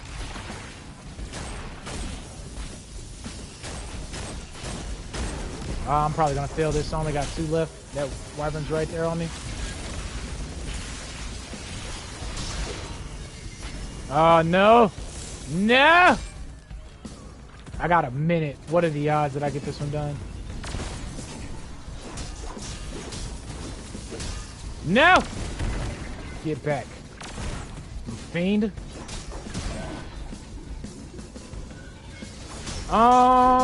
I think I'm gonna use Fellwinter's Helm next since we got stasis finally. Stasis. Know where my mind at. Since we finally got Strand. Megaton blast attack. Oh yeah, I think I'm gonna put that short out today of me swinging on swinging the rope with on that Hydra. There was a Hydra in the campaign mission where no. Come on, bro. There was a campaign mission where I was swinging around in a circle on the Vex. So I still ain't got one. Yeah, I think I'll put that shit out today. I was thinking about redoing that the Amanda Holiday skit too. I got a really fun idea that I want to I don't want to spoil it just yet, but I got a really fun idea. I think you guys will like that. It's a little bit on the joke side, lightheartedness. I'll probably try to get it out this weekend.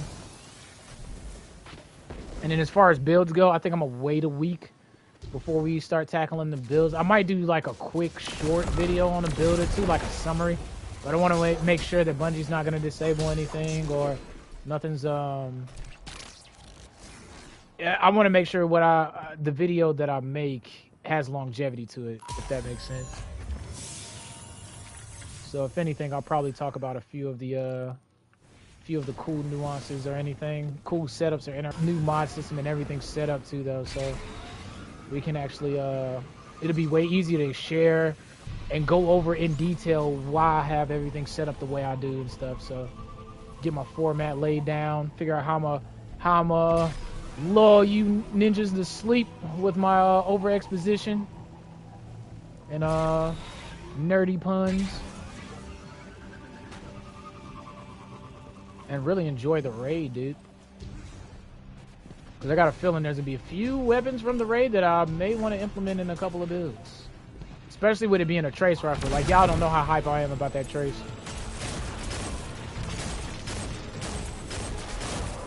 This round robin feels so good, too. And again, I'm here by myself. I was supposed to be defeating opponents with that's affected by strand. Did that not count?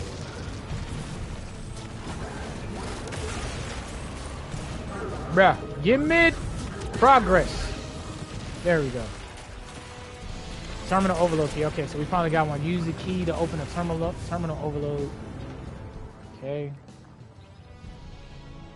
Oh, me buns. I'm wondering, should I go back to Stacy? We'll stick with Strand for a little bit. Why not? I will switch over my heavy though. We'll use this rocket. Why not?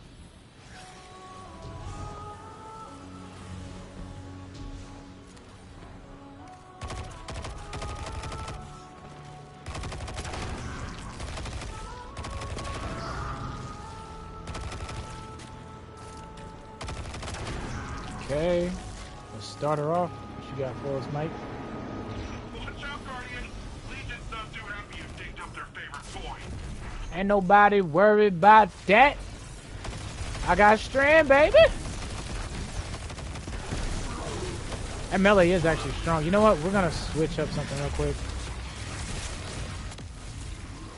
This is a good chest piece.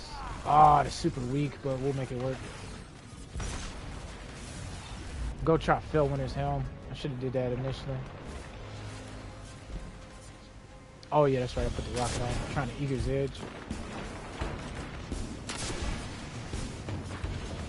Oh, get out of here, boss man.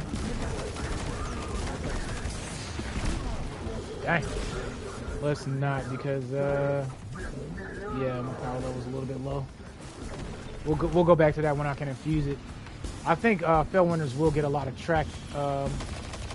get a lot of use out of Strand since you got so many melees. And then plus you can just do finisher at will. You know what I could put on Lumina? I actually think I will since I got homies here.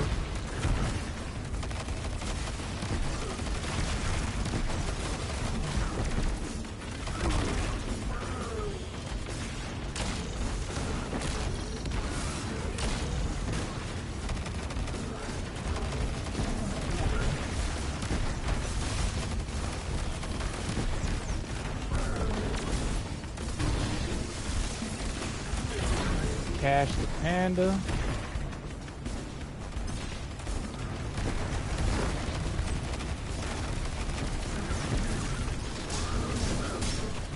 Go. Oh, watch out. Come on, man. Chill out. I'm coming, boss man. That happened to me earlier. Don't worry about it. Yeah, what's up with that now, son? Uh-huh. You know I had that Spidey grip. Yep, they definitely should have. See, that's where the spoiled part comes in. I'm already looking at the Strand grapple hook and immediately wanting to take it off. That timer is a little bit too long. A little bit is an understatement. I'm pretty sure I got max discipline. Most of my builds do.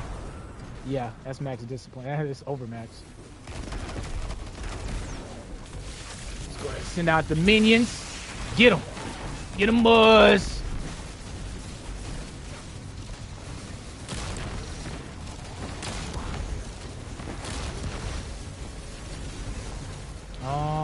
Okay, they're at the plate. They don't need me. I can do most of my work here.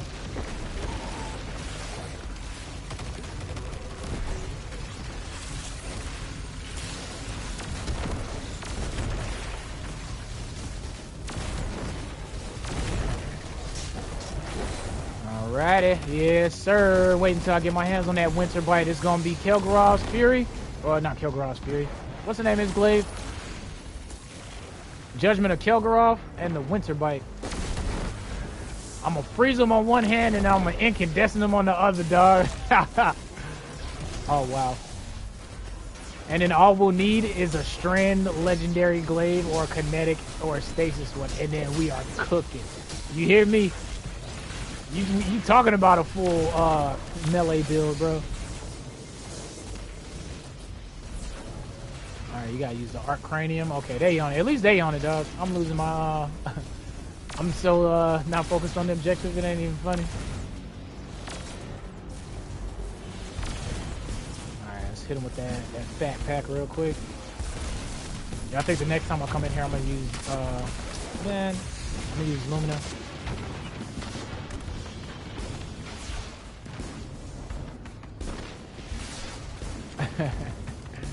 Oh man. Oh god, I'm about to die. Let's go this way. Yeah, like I said, I can see why they didn't oh snap, that's Marcel's bathwater.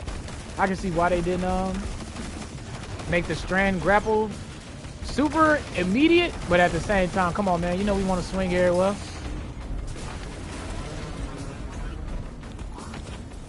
I guess it was like, nah bro, when we drop Axion bolts when we dropped Axion bolts and when we did arc subclass, bro, them grenade cooldowns was way too fast. We need to up them. Hey Dave, I need you in here.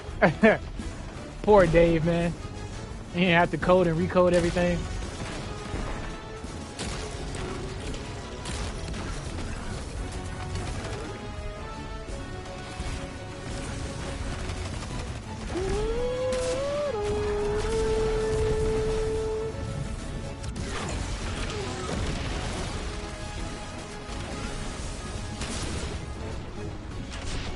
I don't know if that super just wasn't hitting or what.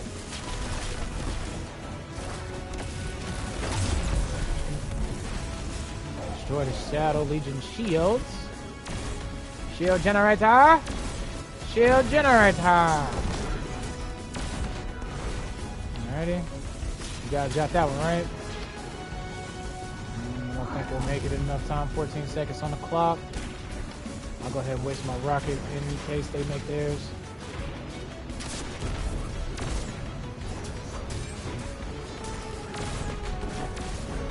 Bet. 2 seconds on the clock.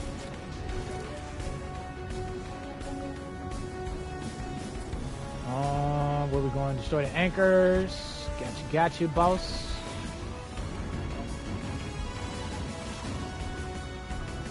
Get to the jobber. Do it now.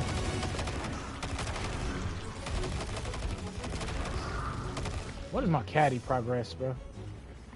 37%, man. We need to find. We actually might need to go to. I don't like doing Shiro Chi because it's boring, but I want this catalyst too, so I might have to swallow my pride and go ahead and run some Shiro Chi later on. We just got to defeat combatants. Is it any I was gonna do a patrol while I was here. I don't see anyone close by though. No, they all the way over there. All right. Ouch. Yeah, well, even though Dynamo is disabled, God, I would have loved to see how fast I get my super with the Dynamo set up. I don't even know if they're gonna bring it back in its current form, because you could get a good chunk of super energy with the distribution Dynamo set up. But I said all that because with Dynamo still in the game, and not Dynamo, with distribution, I'm still getting at least some super energy, so I'm happy that's still a thing. And considering what mods you can... Bro!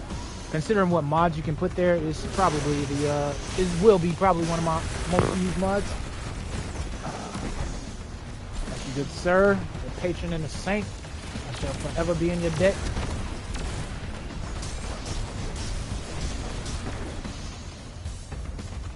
Okay, where we going now?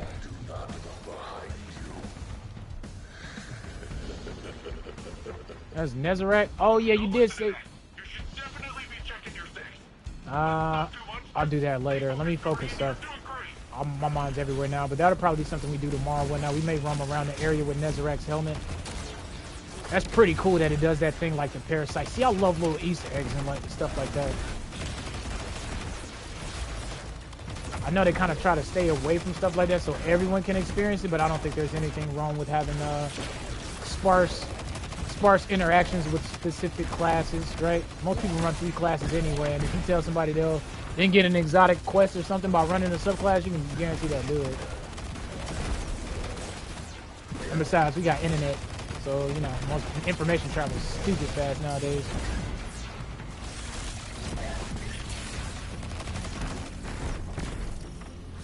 How many of these do I need actually?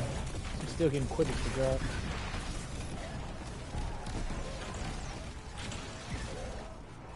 It doesn't tell me, it just says collect.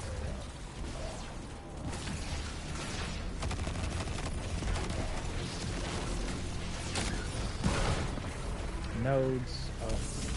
Oh. Okay. I'll just leave that to y'all. Oh, you had to use the arc cranium anyway. So am I supposed to? No, okay. I was gonna say, am I supposed to throw that on the ground?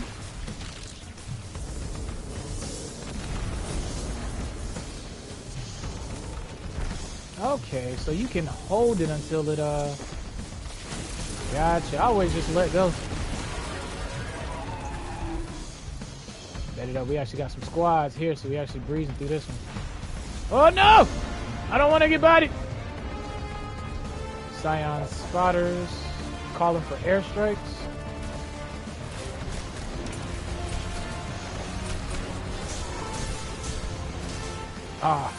Fish nuggets and tartar sauce. Oh man, I dropped my control freak again, fam. A few warners.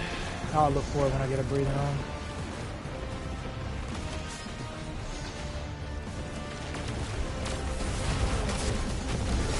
Not a bad activity. It's like an elaborated public event. Have a nice variation of small objectives and kill things in small objectives.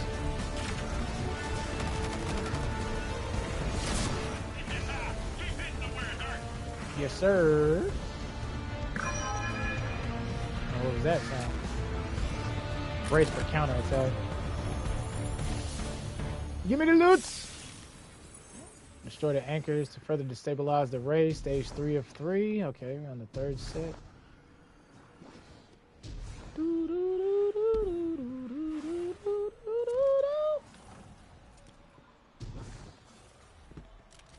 Get out of my way.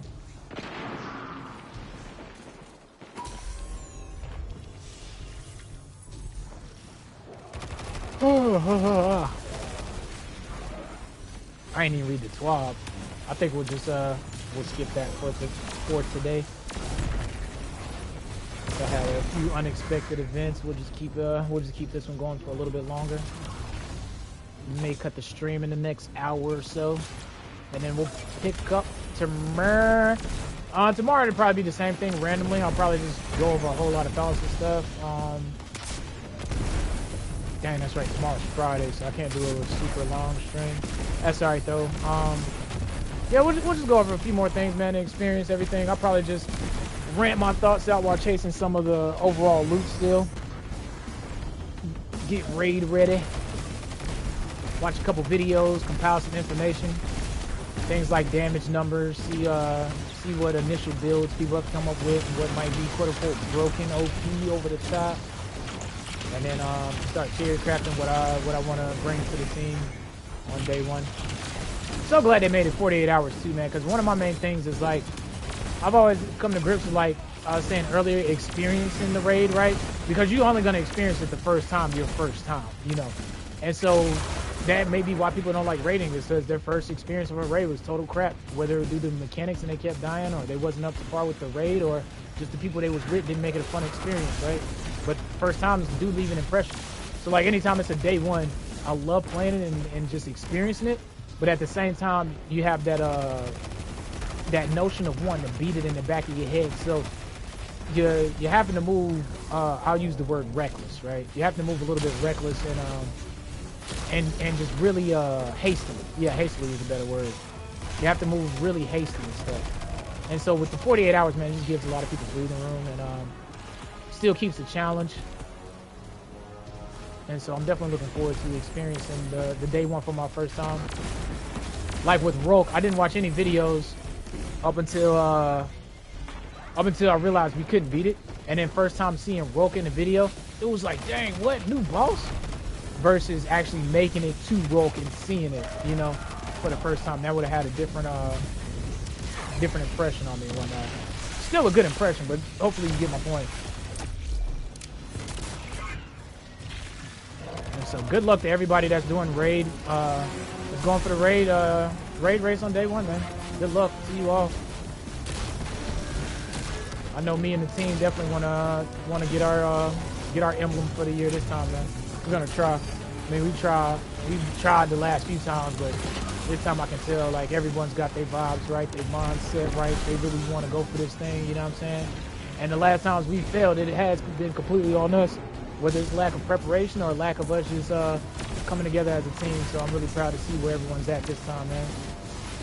And if we don't get it this time, we don't get it this time. But if we do, hey, at least now I know that we didn't put in the work and we're ready, at least from this perspective. So more than anything, I just hope it's like I said earlier, it's a fun raid that I'm gonna want to return to. You know, because right now I'm thinking about it, there's not any raid right now that has me like that in the game. King's Fall is my favorite raid, but it's not like I want to go do it every week unless it's Pinnacle, right? Like I want to have that sensation of, yo, I want to go experience that boss fight again, even though I've already got my Pinnacle. Like I want to have that type of vibe. And now there's encounters that make me feel that way, but there's not a raid overall that does that just yet. A perfect example, and I know y'all gonna be like, bro, you weird, and you're right. Third encounter third encounter Val, Chaos Mode with Randy's, hands down, one of my favorite encounters of the game. And I think the reason that is because if everyone knows what they're doing, it is such a beautiful run of encounter of chaos and randomness. Any encounter, but third phase especially, if people don't know what they're doing, bro, it can get out of hand real quick. Or if no one's remembering symbols and stuff, I love juggling the symbols in my mind. It's like, all right, okay, first person said this, second person said this, move up. Second person left said this, second person on right said this. Okay, it's cup axe. You know what I'm saying? Like I love that vibe, and when everybody's functioning at that capacity, it's highly exhilarating, and it's not like oh, now we have to wait for this moment. Oh, he has buff. Wait for him to jump on platform. You know what I'm saying? Like all of third encounter on Val keeps you pumping and moving, dude. That's definitely one of my favorite encounters to this day. And like I said, especially with Randy's, because when you're doing it with the homies, you know it's the homies. You know the nuances. You know who's gonna be focused up. You know who's gonna be overextending. You know you're gonna have somebody like me telling you how to min-max your build. So it's like you know the nuances. People will take the same positions and stuff. But when you with Randy's, it's like you got that extra sense of having to carry your own weight and pull your own weight, right? You have to make sure that you're doing your part because you don't want to be the reason why everybody restarted the encounter. You know, you got to be able to also carry someone else's weight just because you don't know who you're messing with.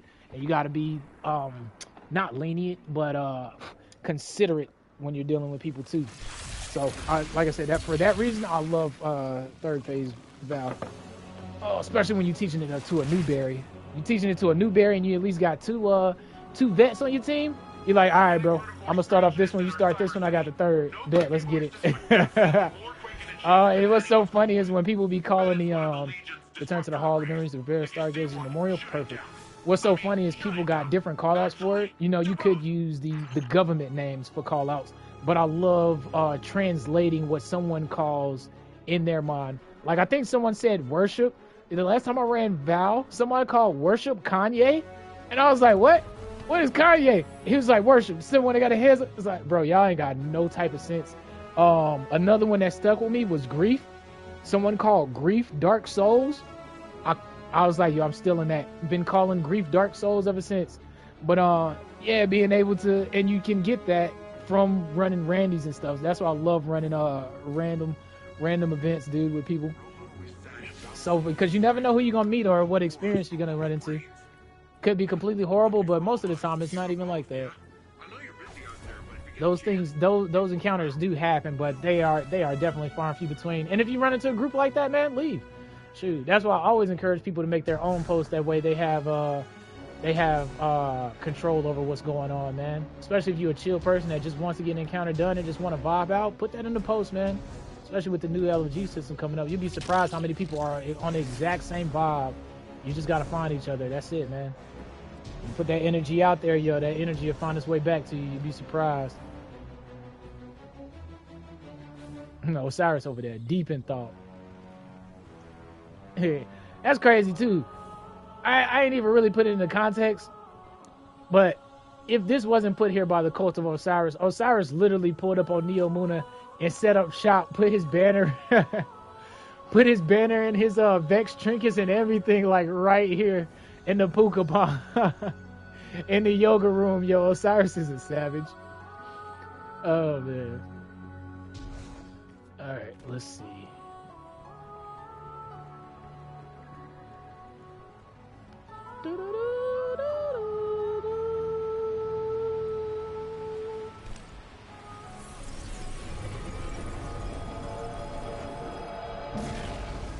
Yes.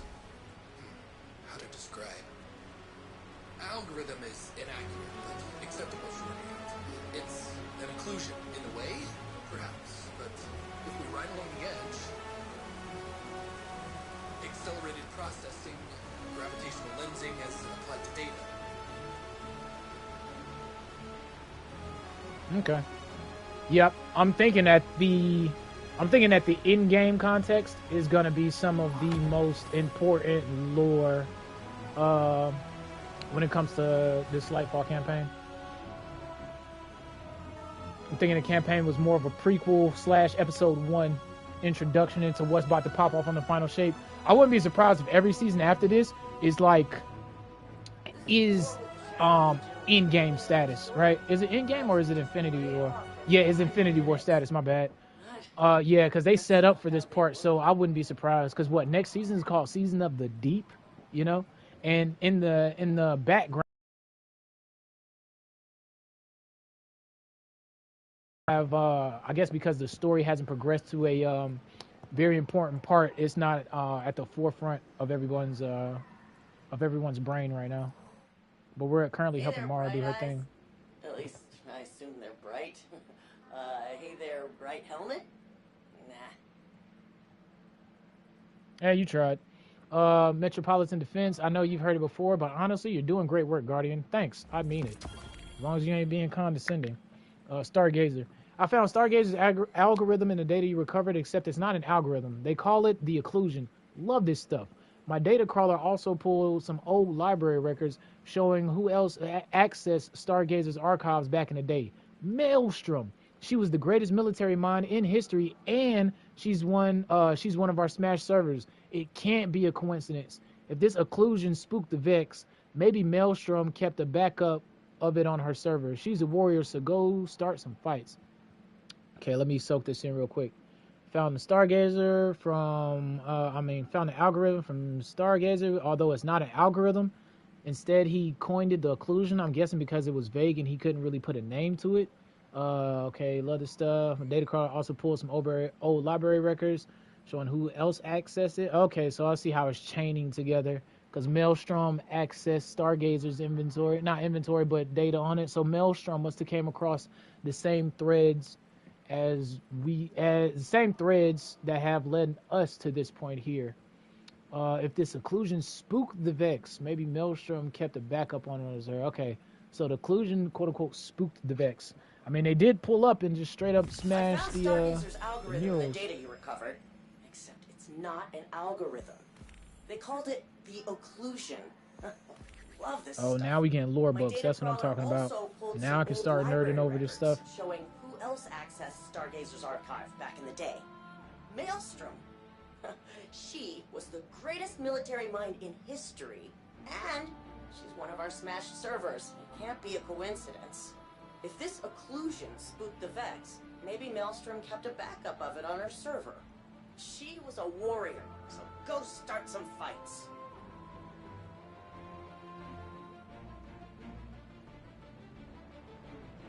Okay. Maelstrom. A strange clue connects the Cloud Striders whose memorials were destroyed. Something they refer to as the occlusion. What is it and why the Vex want it remains a mystery, though. Quinn asks you to try restoring the memorial to Cedric Assur. The Cloud Strider known as Maelstrom.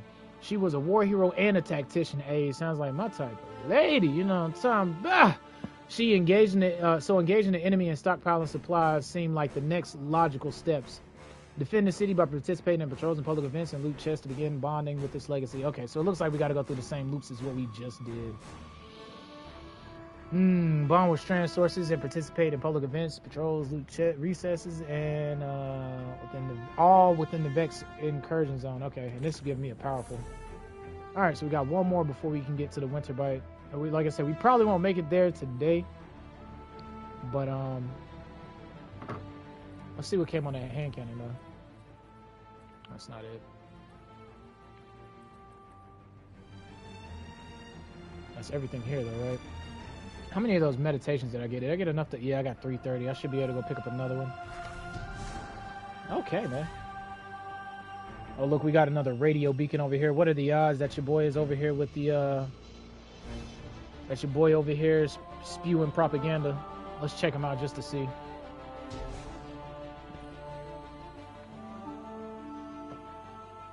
This is Jisoo Calorando coming to you once again with a special guest as part of our continuing war coverage, the Cabal Empress Kain. Your Majesty, thank you for joining us today. We thank you, Mr. Calorando. Most of our listeners know little of your people's history beyond your colonization efforts on Mars and the recent Red War with Earth.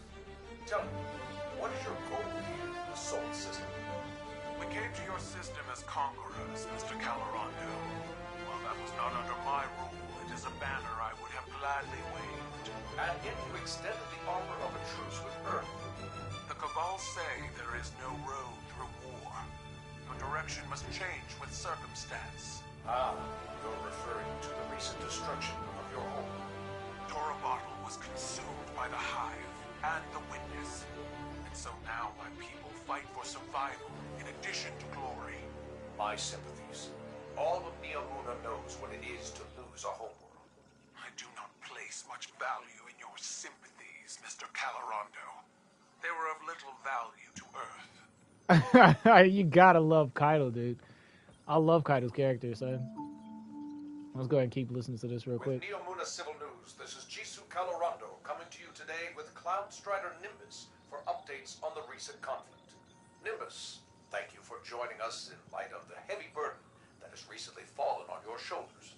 I mean, whole city's hurting right now, Jisoo. Rohan was my hero, same as everyone else. But the best thing we can all do is make sure his sacrifice means something. Keep this city safe. And what of the Guardians? Have they helped maintain our peace and safety, or are they adding new complications? We all knew the return of the Pyramid Fleet was going to be complicated, and I'm glad we had the Guardians here every step of the way. There's one thing Rohan taught me, it's that no one survives alone. We need each other. Impassioned words from one of our city's great champions. Let us hope time proves them wise as well. This is Jisoo Calorando, signing off. I don't know how I feel about Jisoo just now. We'll have to see. He giving me Clovis Bray vibes though, which I'm very very surprised we didn't run into Clovis at all. I just knew he would have something to do with the Veil, and I'm still confident he does. It just hasn't It just hasn't made itself evident yet. Okay, so what can we buy? How many can we buy? We can only buy one because we got 330. Threads of Wisdom, defeating suspended targets with precision. Final blow creates an orb of power. I got to be able to suspend them first, though. Picking up an orb gives you woven mail. Damaging targets with a tangle grants melee energy. That's not bad. Defeating suspended targets grants class ability energy. This is gonna be really good when we if we get access back to Dynamo again. This would be really good for the super setup. I'm actually thinking about holding off for a second. Because if they're gonna unlock some more, I think these are the ones they're gonna unlock later on today. Let me take a look at these. Strand weapon, final blows have a chance to create a threadling. I would definitely probably get that one first. That's at the top of my list.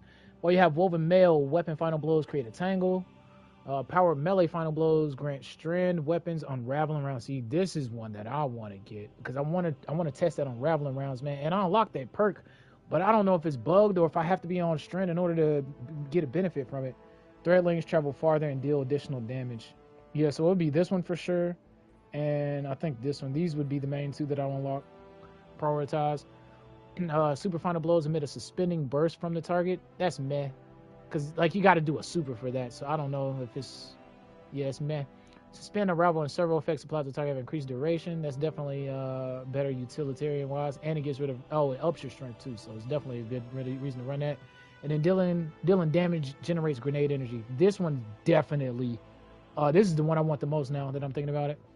And getting grenade energy just for dealing damage, that's free. Can you say Wither Horde? So, yeah, we're going to... I wonder how long it's gonna take for them to unlock today. Cause I bet you the moment I unlock one of these, we're gonna come back and they're gonna be unlocked, but it's fine. Let's go for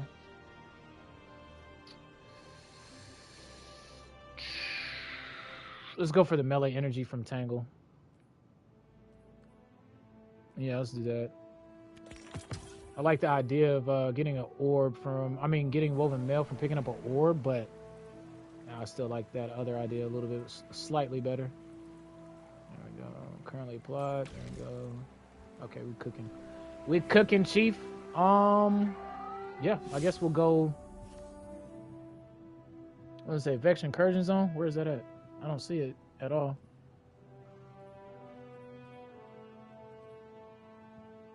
I guess I got to do this first before the Vex Incursion Zone pops up. I remember seeing it earlier. It was like a little small yellow thing in the corner. Yeah, that's the weekly mission. It's the Puka Pond. Yeah, okay. Dang. Ain't nobody driving Callus's whip now. It is literally crash landed and stuck on Neo Muna. Callus got a bad track record of driving ships and crashing them on planets, dog. He parked it at Nessus. He parked the Leviathan at the moon and left it. Now he didn't park this one. Let's see what came on that hand cannon. Extract that paton.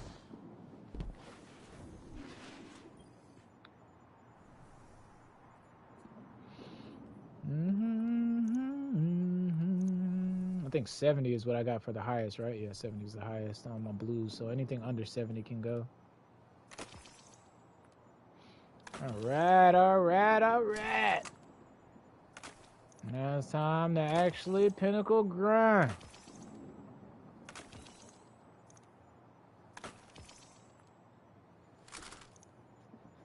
Envious Assassin, Disruption Break. I wonder how much you can overflow with Envious Assassin. 4th time's the Charm, Golden Tricorn. Ooh. I do like Golden Tricorn on that thing now. That should be my second hand cannon. Those are strong boots. I don't think I have space, honestly, dude. Subsistence kill clip, perfect float, opening shot. We'll get rid of this one, the perfect float, opening shot roll. Because, yeah, you can craft the 120 anyway, so I'm not missing out on anything if I don't use it right now. I do want to use that golden tricorn. Once I seen it in the trailer, I was like, oh yeah, 120 with golden tri, that's gonna slap cheeks. Let's go ahead and infuse these up a little bit in the Rain of Fires. You can see me using them soon-ish. Alright, let's do a little bit on this quest, and depending on where we make it, I might have to sign off, so. Okay, I guess we can fast travel here. Oh, you get strand meditations? Oh, okay, I got to complete Nemesis weekly bounty. I meant to check and see if I could pick it up. Do I already have it? No, I only have daily and repeatable bounties. Okay. Get rid of this. I'm not gonna use it. Get rid of this too.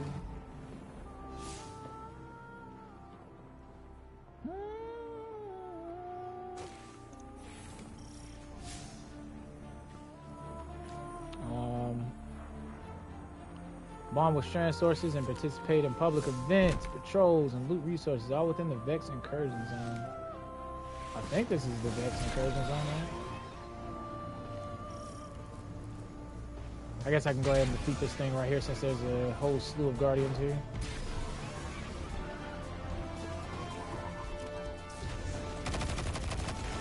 This is stage 1 of 3. Is there a public event anywhere about? Yeah, there's no kill mission though. Let's do this one then, I guess.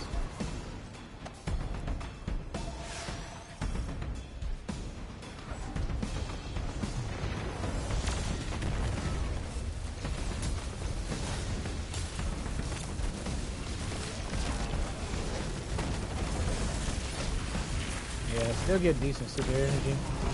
Not as good as the double dynamo or the triple dynamo setup, but we cooking them.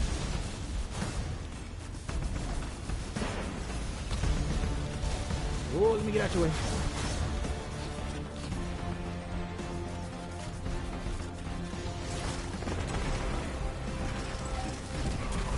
Oh, somebody out here with the hot pocket? That's right, Sunshine got buffed.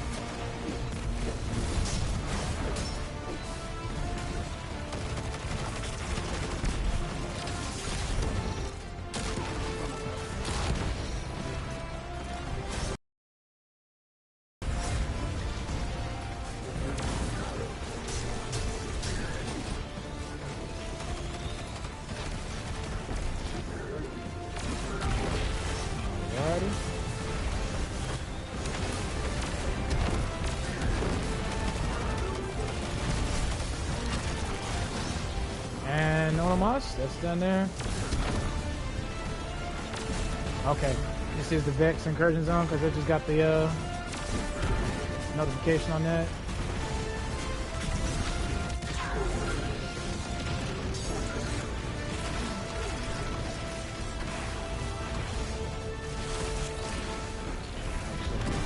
Should be tracking it, right? Okay, yeah, that's it. What does it mean, strand sources bonded with? I wonder what I got to do on that end. What does it mean, like connect up here?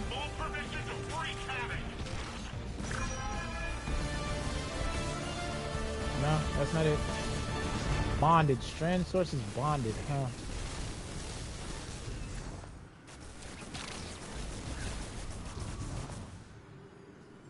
I'm guessing it's a certain area like how it was in the campaign and we got to connect and link up with it. They're in the Vex Incursion Zone, so I wonder exactly where that's gonna be. Now that I'm thinking about it, bro, we did hear Nezarec when we did the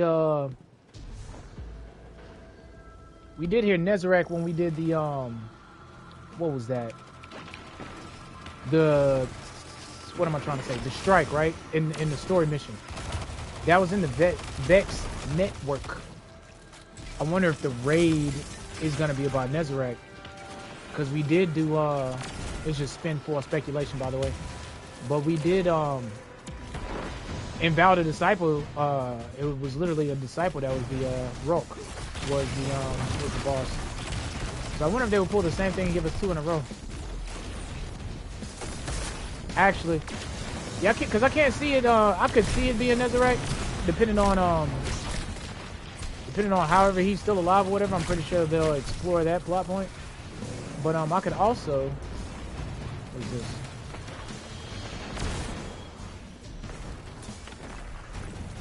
I could also see, dang, there was somewhere I was going with that tangent, and that distracted me right there.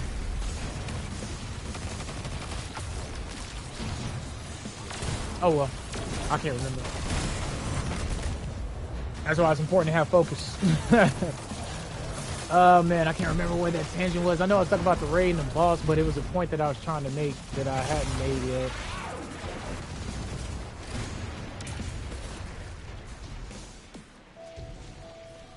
Oh, there we go. Man, he has really good tracking like that.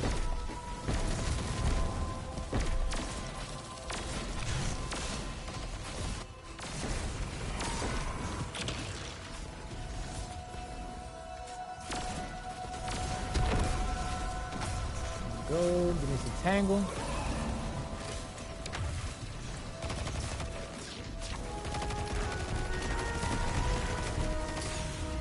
Ouch. Nexial hijacker.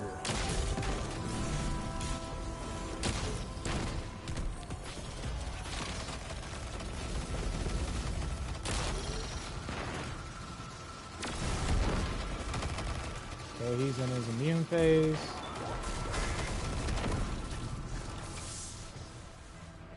Let's go and grab this chest while we're over here, I guess. Grazie.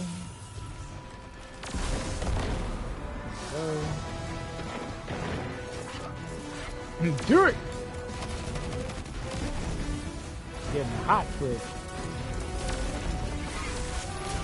Yeah, I can see why they gave you the aspect or the fragment where you just generate grenade energy by doing damage. Maybe that's why, dang, there go Isaac tomorrow. Maybe that's why they made that cooldown the way they did.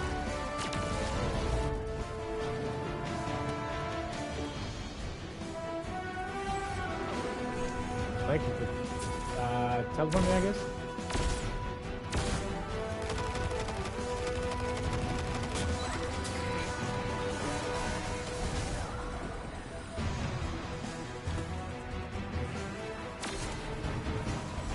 Might help if I had something other than a blade on me, a glider.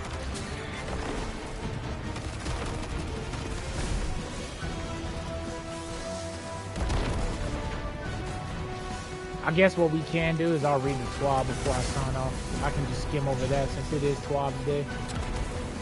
I know I've normally read it by now, but can you blame me? The campaign is fresh for me.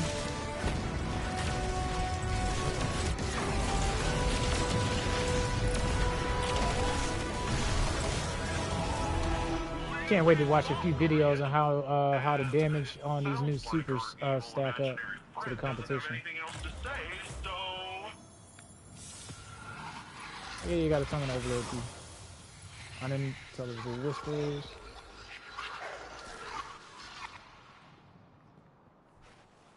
Okay, well.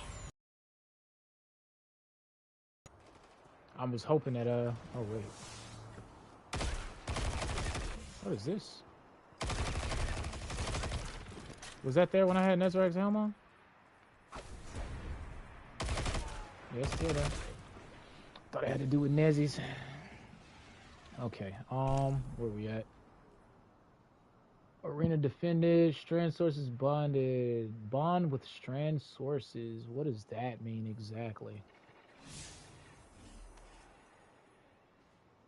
Okay, and this is like, okay, here we go, right here.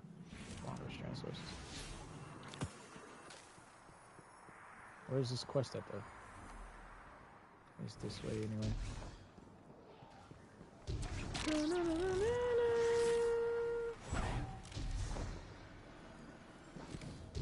Oh, I bet you it's over here in this this old area where we had to climb the scale to the top.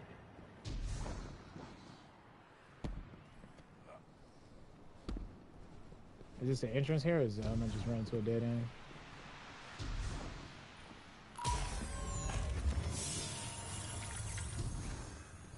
There we go. Yeah, it takes way too long for the Granada to come back. That alone makes me want to go back to Dawnblade so I can fly.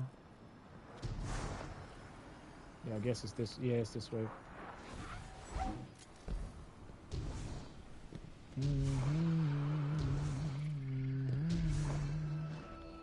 Shadow Legion's trying to There we crash go. the cloud arc again. Put a stop to it, would you? Whew.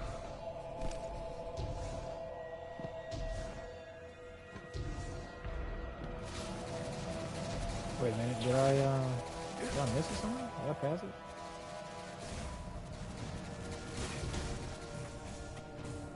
I think I'm in the right spot, but the wayfinder is telling me to go back here.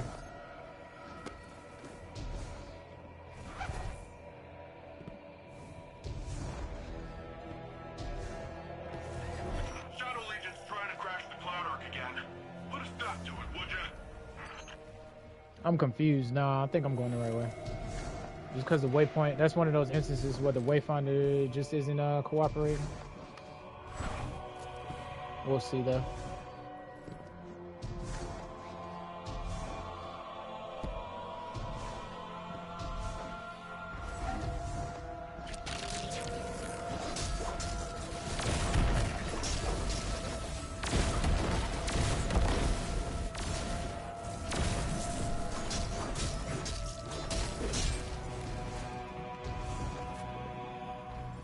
Is it up there?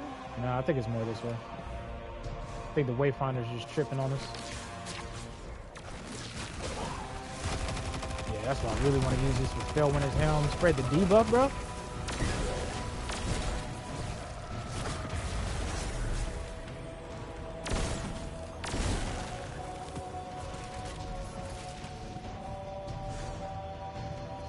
I don't see anything to link with Strand all the way out here, though. And I'm not popping up on the map. We'll keep going just a little bit longer. Can I can't swing up there, right? That's out of bounds, ain't it? Oh, no, it's not. Alright, big range.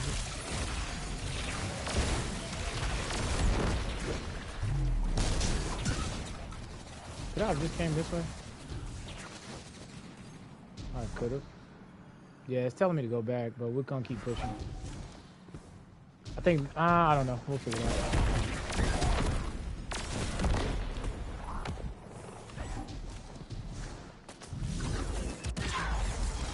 Oh, nice teleport, you savage.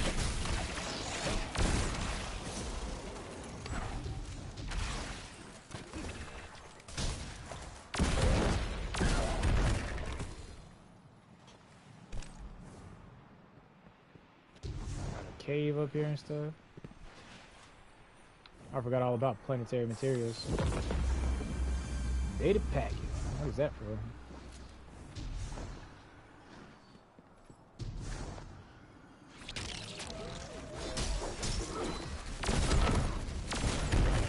I've used this blade more than anything in the campaign. My kinetic weapon had changed between the old auto rifle and this Quicksilver, but when it comes to the glaive, this thing has been my bread and butter. My consistency is mainly because of the shield too, bro. Like, the utility of the shield cannot be understated. Being able to block incoming damage is so vital. And then the fact that it just works with Karnstein is extra icing on the cake for me.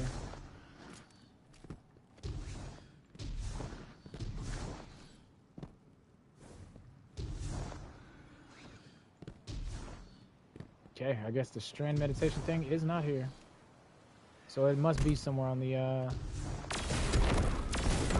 must be somewhere on that other side. Maybe the wayfinder isn't acting up, but it's definitely not, precise either. It's leading us to where we need to go. Oh, we getting whispers?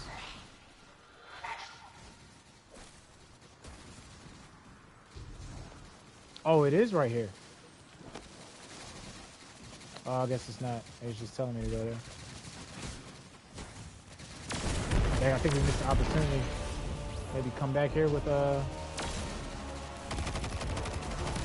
getting Bounty Cypher vibes. You hear the music changing?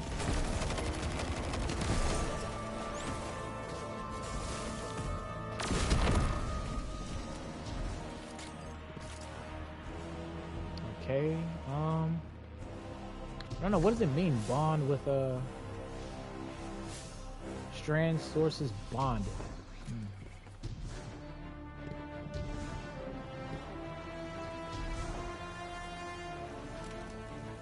You gonna whisper to me again? No, I guess not. Hey, little guy, let me whisper in your ear.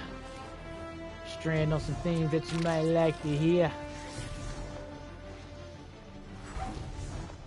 I'm backtracking just a second. I want to see if I can actually capture that whispering tech thing.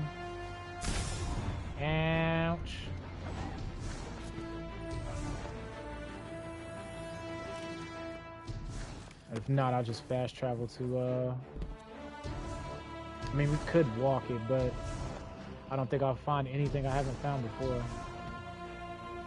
Oops.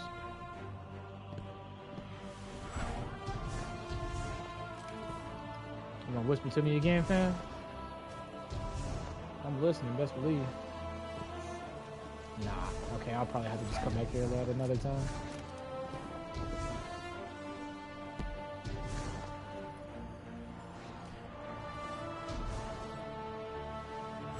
Okay, so that's the actual perspective of the city. I never really thought about it like that. Ouch. Always inside of the city, but never really soaked in the actual view of what Neomuna is, right? It's actually a big city, but it's not like that that huge. I can see why it would be hidden if you think about the whole scope of Neptune and how big it is, and the quality of the quality of how it's hidden between the physiology of the planet. So I can see, especially if it is the way it is, it's not stationary. It's on a plat like that, right? Reminds me of something like Venice. Okay, no warning, just straight up. Yeah. Okay.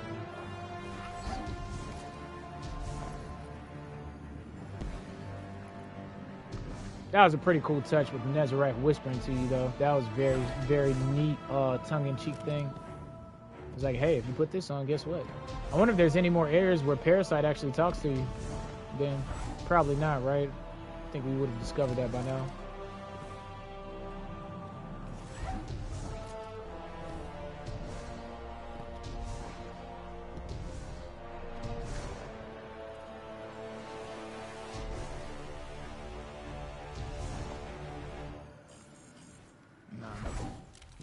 Getting word of more strangeness in our cyber city. No creepy voices, but definitely more quaking and shaking than anyone's cool with. Okay, I'll have to figure that out another time, I guess. If you see one, shoot it down. I mean, shut it down. Actually, do both. Yeah, I don't see the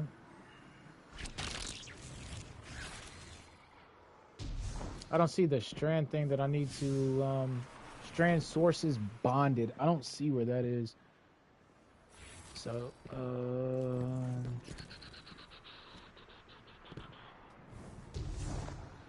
I'll look into it a little bit later. I think I'll get to the part where I start wrapping up the stream. Yeah, I think we'll go ahead and do that. We'll wrap it up from there. Oh, lost sector.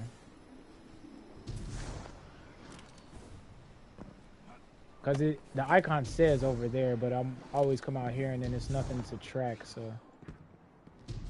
and I don't think I can't even melee swing on that. That is annoying.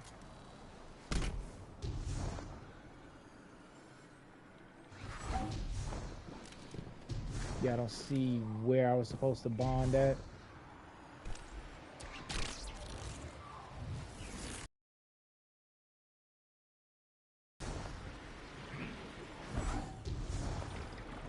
Is this it? Oh, this is it, isn't it?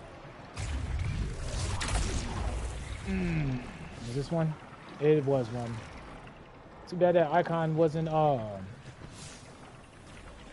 out in the open. See? It's all the way over here. I guess that's just the overall thing, though. Not the pinpoint area. Alright, bought yourself a little bit more time. Let me see if I can go slinging around and find the second one then, since we're here in this area. Oh, wow. Didn't even really notice that till just now. You know where that goes to. That's part of the campaign. Campaign, good.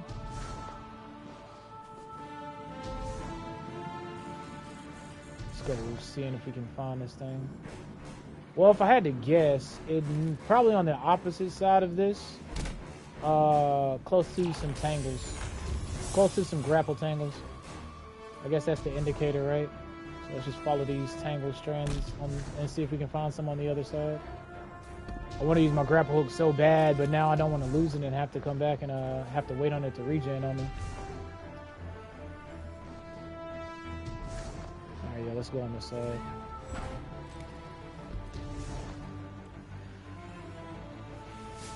guess it's gonna be in the Vex incursion zone for sure, so this gotta be around the limits of where it could be. Okay, there goes one strand up there in the air. It's probably up high on the plat somewhere. Okay, it gotta be somewhere around this area. There goes the second one. I hope it's not in the building.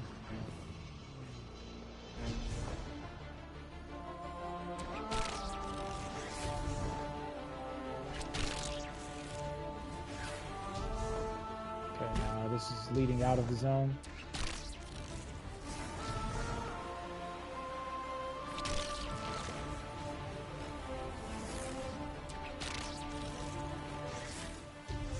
I don't see anything anywhere yet. Nope. Don't see nothing for no one. Please don't be in a building. I do not want to go scavenger hunting inside of a building. Oh, I don't have my grapple hook. Dang, yeah, they really spoiled you in the campaign, dude. You was able to do it every few seconds because it was on like harder than almost light regen speed. Oh, nope, that's not where we want to be, is it? Okay, so it got to be somewhere lower. It's probably in one of these buildings, man. Just thoroughly check out here a little bit longer. Make sure we don't go scavenger hunting in a building when we don't need to. We'll go check on ground level too, actually.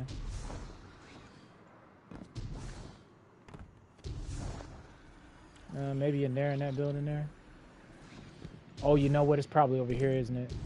Because I remember in the campaign when we ran it, it was on one of these ledges up here or something like that. It was hiding behind like a scorpion tank or whatnot. How far? Am I still in the zone? Yeah, still, but barely. I don't even think I am, actually. Okay, this is out of bounds. No, I'm gonna go back this way. Yeah, so it's not over here. I don't think, anyway. Why are you all the way out there on your lonesome?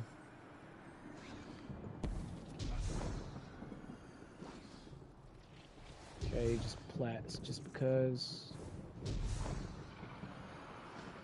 Alright, let's go looking for strand on the ground. Oh, that's it right there. It was hidden pretty well. As far as like blending in, I mean. Alright, cool. Done with this fetch quest.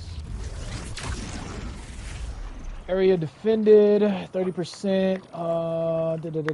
Bond with strand sources and participate in public events, patrols, and loot resources all within the Vex incursion zone. Let's see if we can fast travel back here so we can actually get into one of these real quick. What's our caddy looking like? 41%. Good God.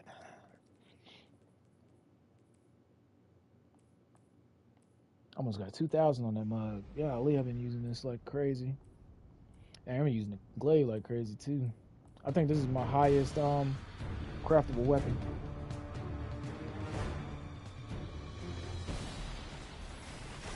Anybody else fighting here? Just one homie. I got you, bro. Let's get it. Oh, there's another one way over there though.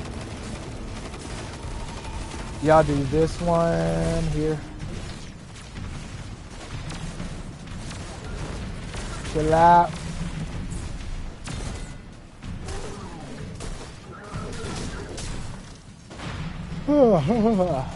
I will say I'm liking the difficulty of the overall game so far.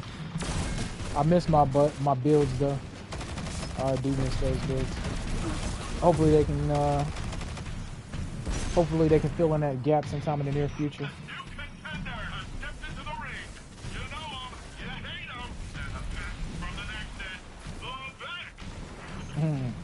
Yeah, I'm so glad they gave us a character like Nimbus, bro. The lighthearted, carefree vibe.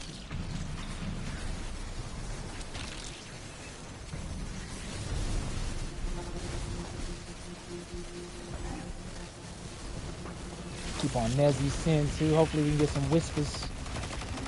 Come here, little car, let me whisper. Yeah. Nezarek over there been listening to the Yin Yang twins, bro. Snap.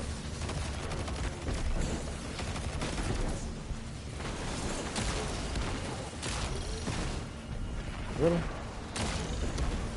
There we go.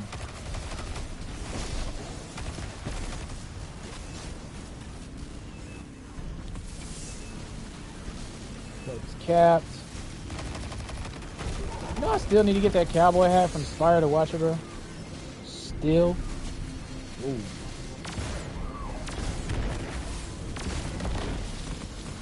Might as well start a patrol. Oh, I'm done though. Solid.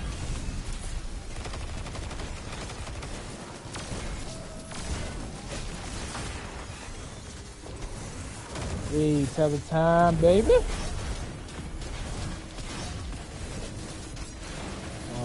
Arc nose to destroy what? Okay. That's that. It's cool seeing the Vex interact with the darkness. I wonder what their overall goals and operation is.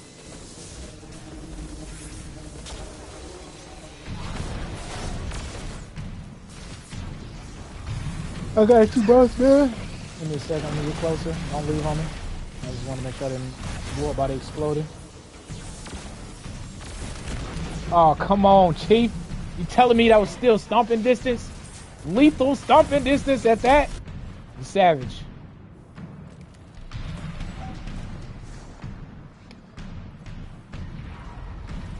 Okay.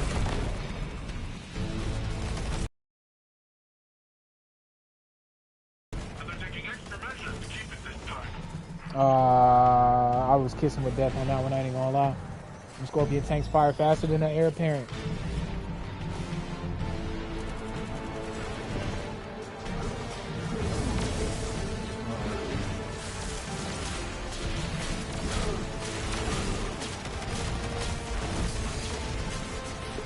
Oh. I was thinking the other day, I was like, dang, I wish snipers were in the meta, but didn't hit me. They just nerfed linear fusion rifles, and that is why snipers will never be, I ain't gonna say never, but that is why snipers will have a hard time becoming meta. Because, like, they said it multiple times too, but, like, they don't like it when the player can just sit back out of harm's way, right, and just be damaged, because ingenuity go far. If we can find a cheese spot where we can stay back and do, like, some icebreaker strat, we'll do it, because we did it before. So, as much as I would love snipers to be meta, I can see why they don't do it at the same time. But I just love the idea of a sniper rifle, 50 cal, just like putting in work from a distance on a boss. I could use my super, but we're gonna save it because there's no way you beat this thing in 10 seconds, right?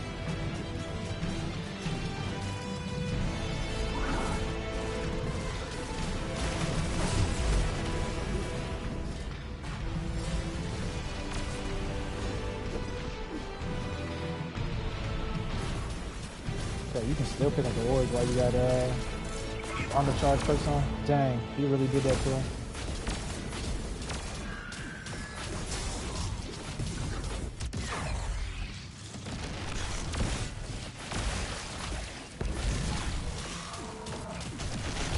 Okay, I think when you get right to the grapple, like right inside of the actual grapple sphere that you've latched on or something, that's the window for you to that's a good window for you to initiate the punch.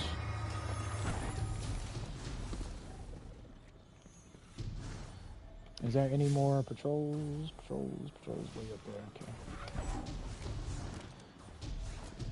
Hoping Nezaret's gonna whisper to us. 34%. Okay. Bud! We're buds now, right? Something of the sort. Right? It's good to see you, genuinely. Oh, You're whoops. great company and a great problem solver. I know it's technically a bit irresponsible, but hey. It'd be real cool if you could take a bunch of these nasties using just your superpowers. Okay, Please. okay. For me?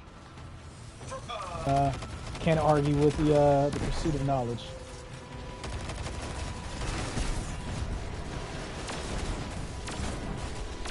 Just do it with good morality conscience. Oh, no one else is over here with me? What? Okay, they must be went to go do their own little thing for a second. I guess I can get off of Strand. I don't feel as effective with I guess it's really the grenade now that I think about it. Not being able to ouch. I forgot about that thing last time. Not being able to really utilize my grenade for damage, but then again, I guess I don't ever do that as much, right? I'm always running either heal nade or Stacy turrets. Yeah, the only time I'm really doing damage with grenades is on board subclass with something like Controversy. I love that build.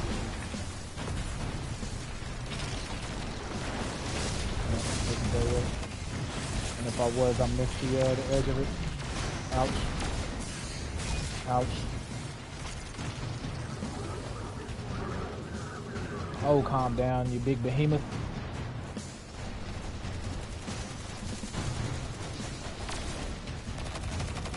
Lord. I can't believe Big Daddy Cali is actually putting the dirt. And he gone too. It ain't one of his robots either. It ain't one of his robots either. Yeah, I'll put on Nezarek on the final piece.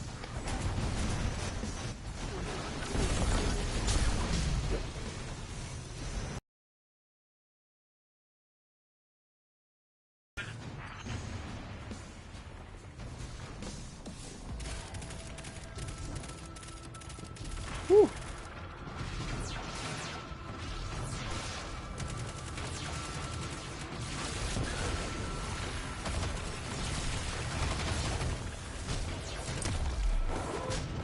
It's been a minute since I used spell winners. It's gonna be nice to get a debuff going now.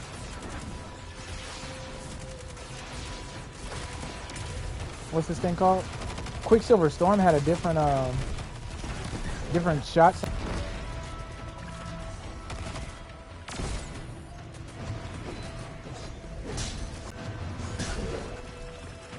Nodes.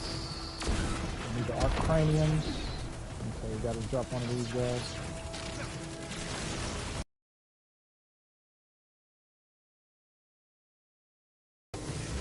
Sono. Dose. Okay, we got the third one deck. My homeboy is on point. It's just us two though. Oh no, it's three of us now. Guess I might as well use the rest of this juice on him. It's free damage. Hopefully one of these guys get closer to him so I can hit him with the good old finisher. There we go.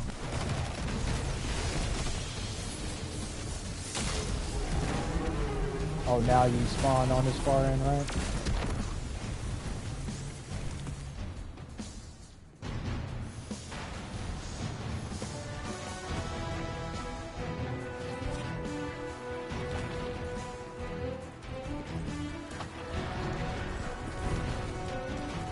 It has been a decent day today. I hope it's been good for y'all too, man.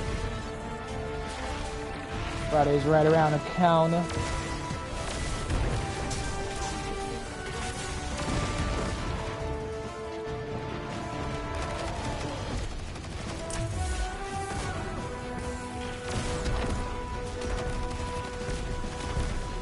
Oh, it actually would help if we actually went for the threat, right? Oh, please, no. Woo, they put them in position at the right spot. There we go.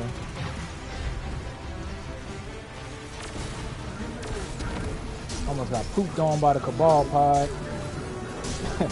Yeah, y'all remember Osiris hopping in the pod?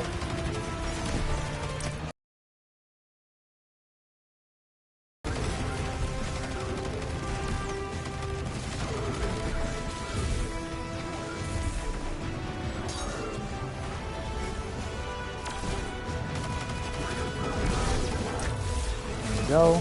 Nice little weaken effect.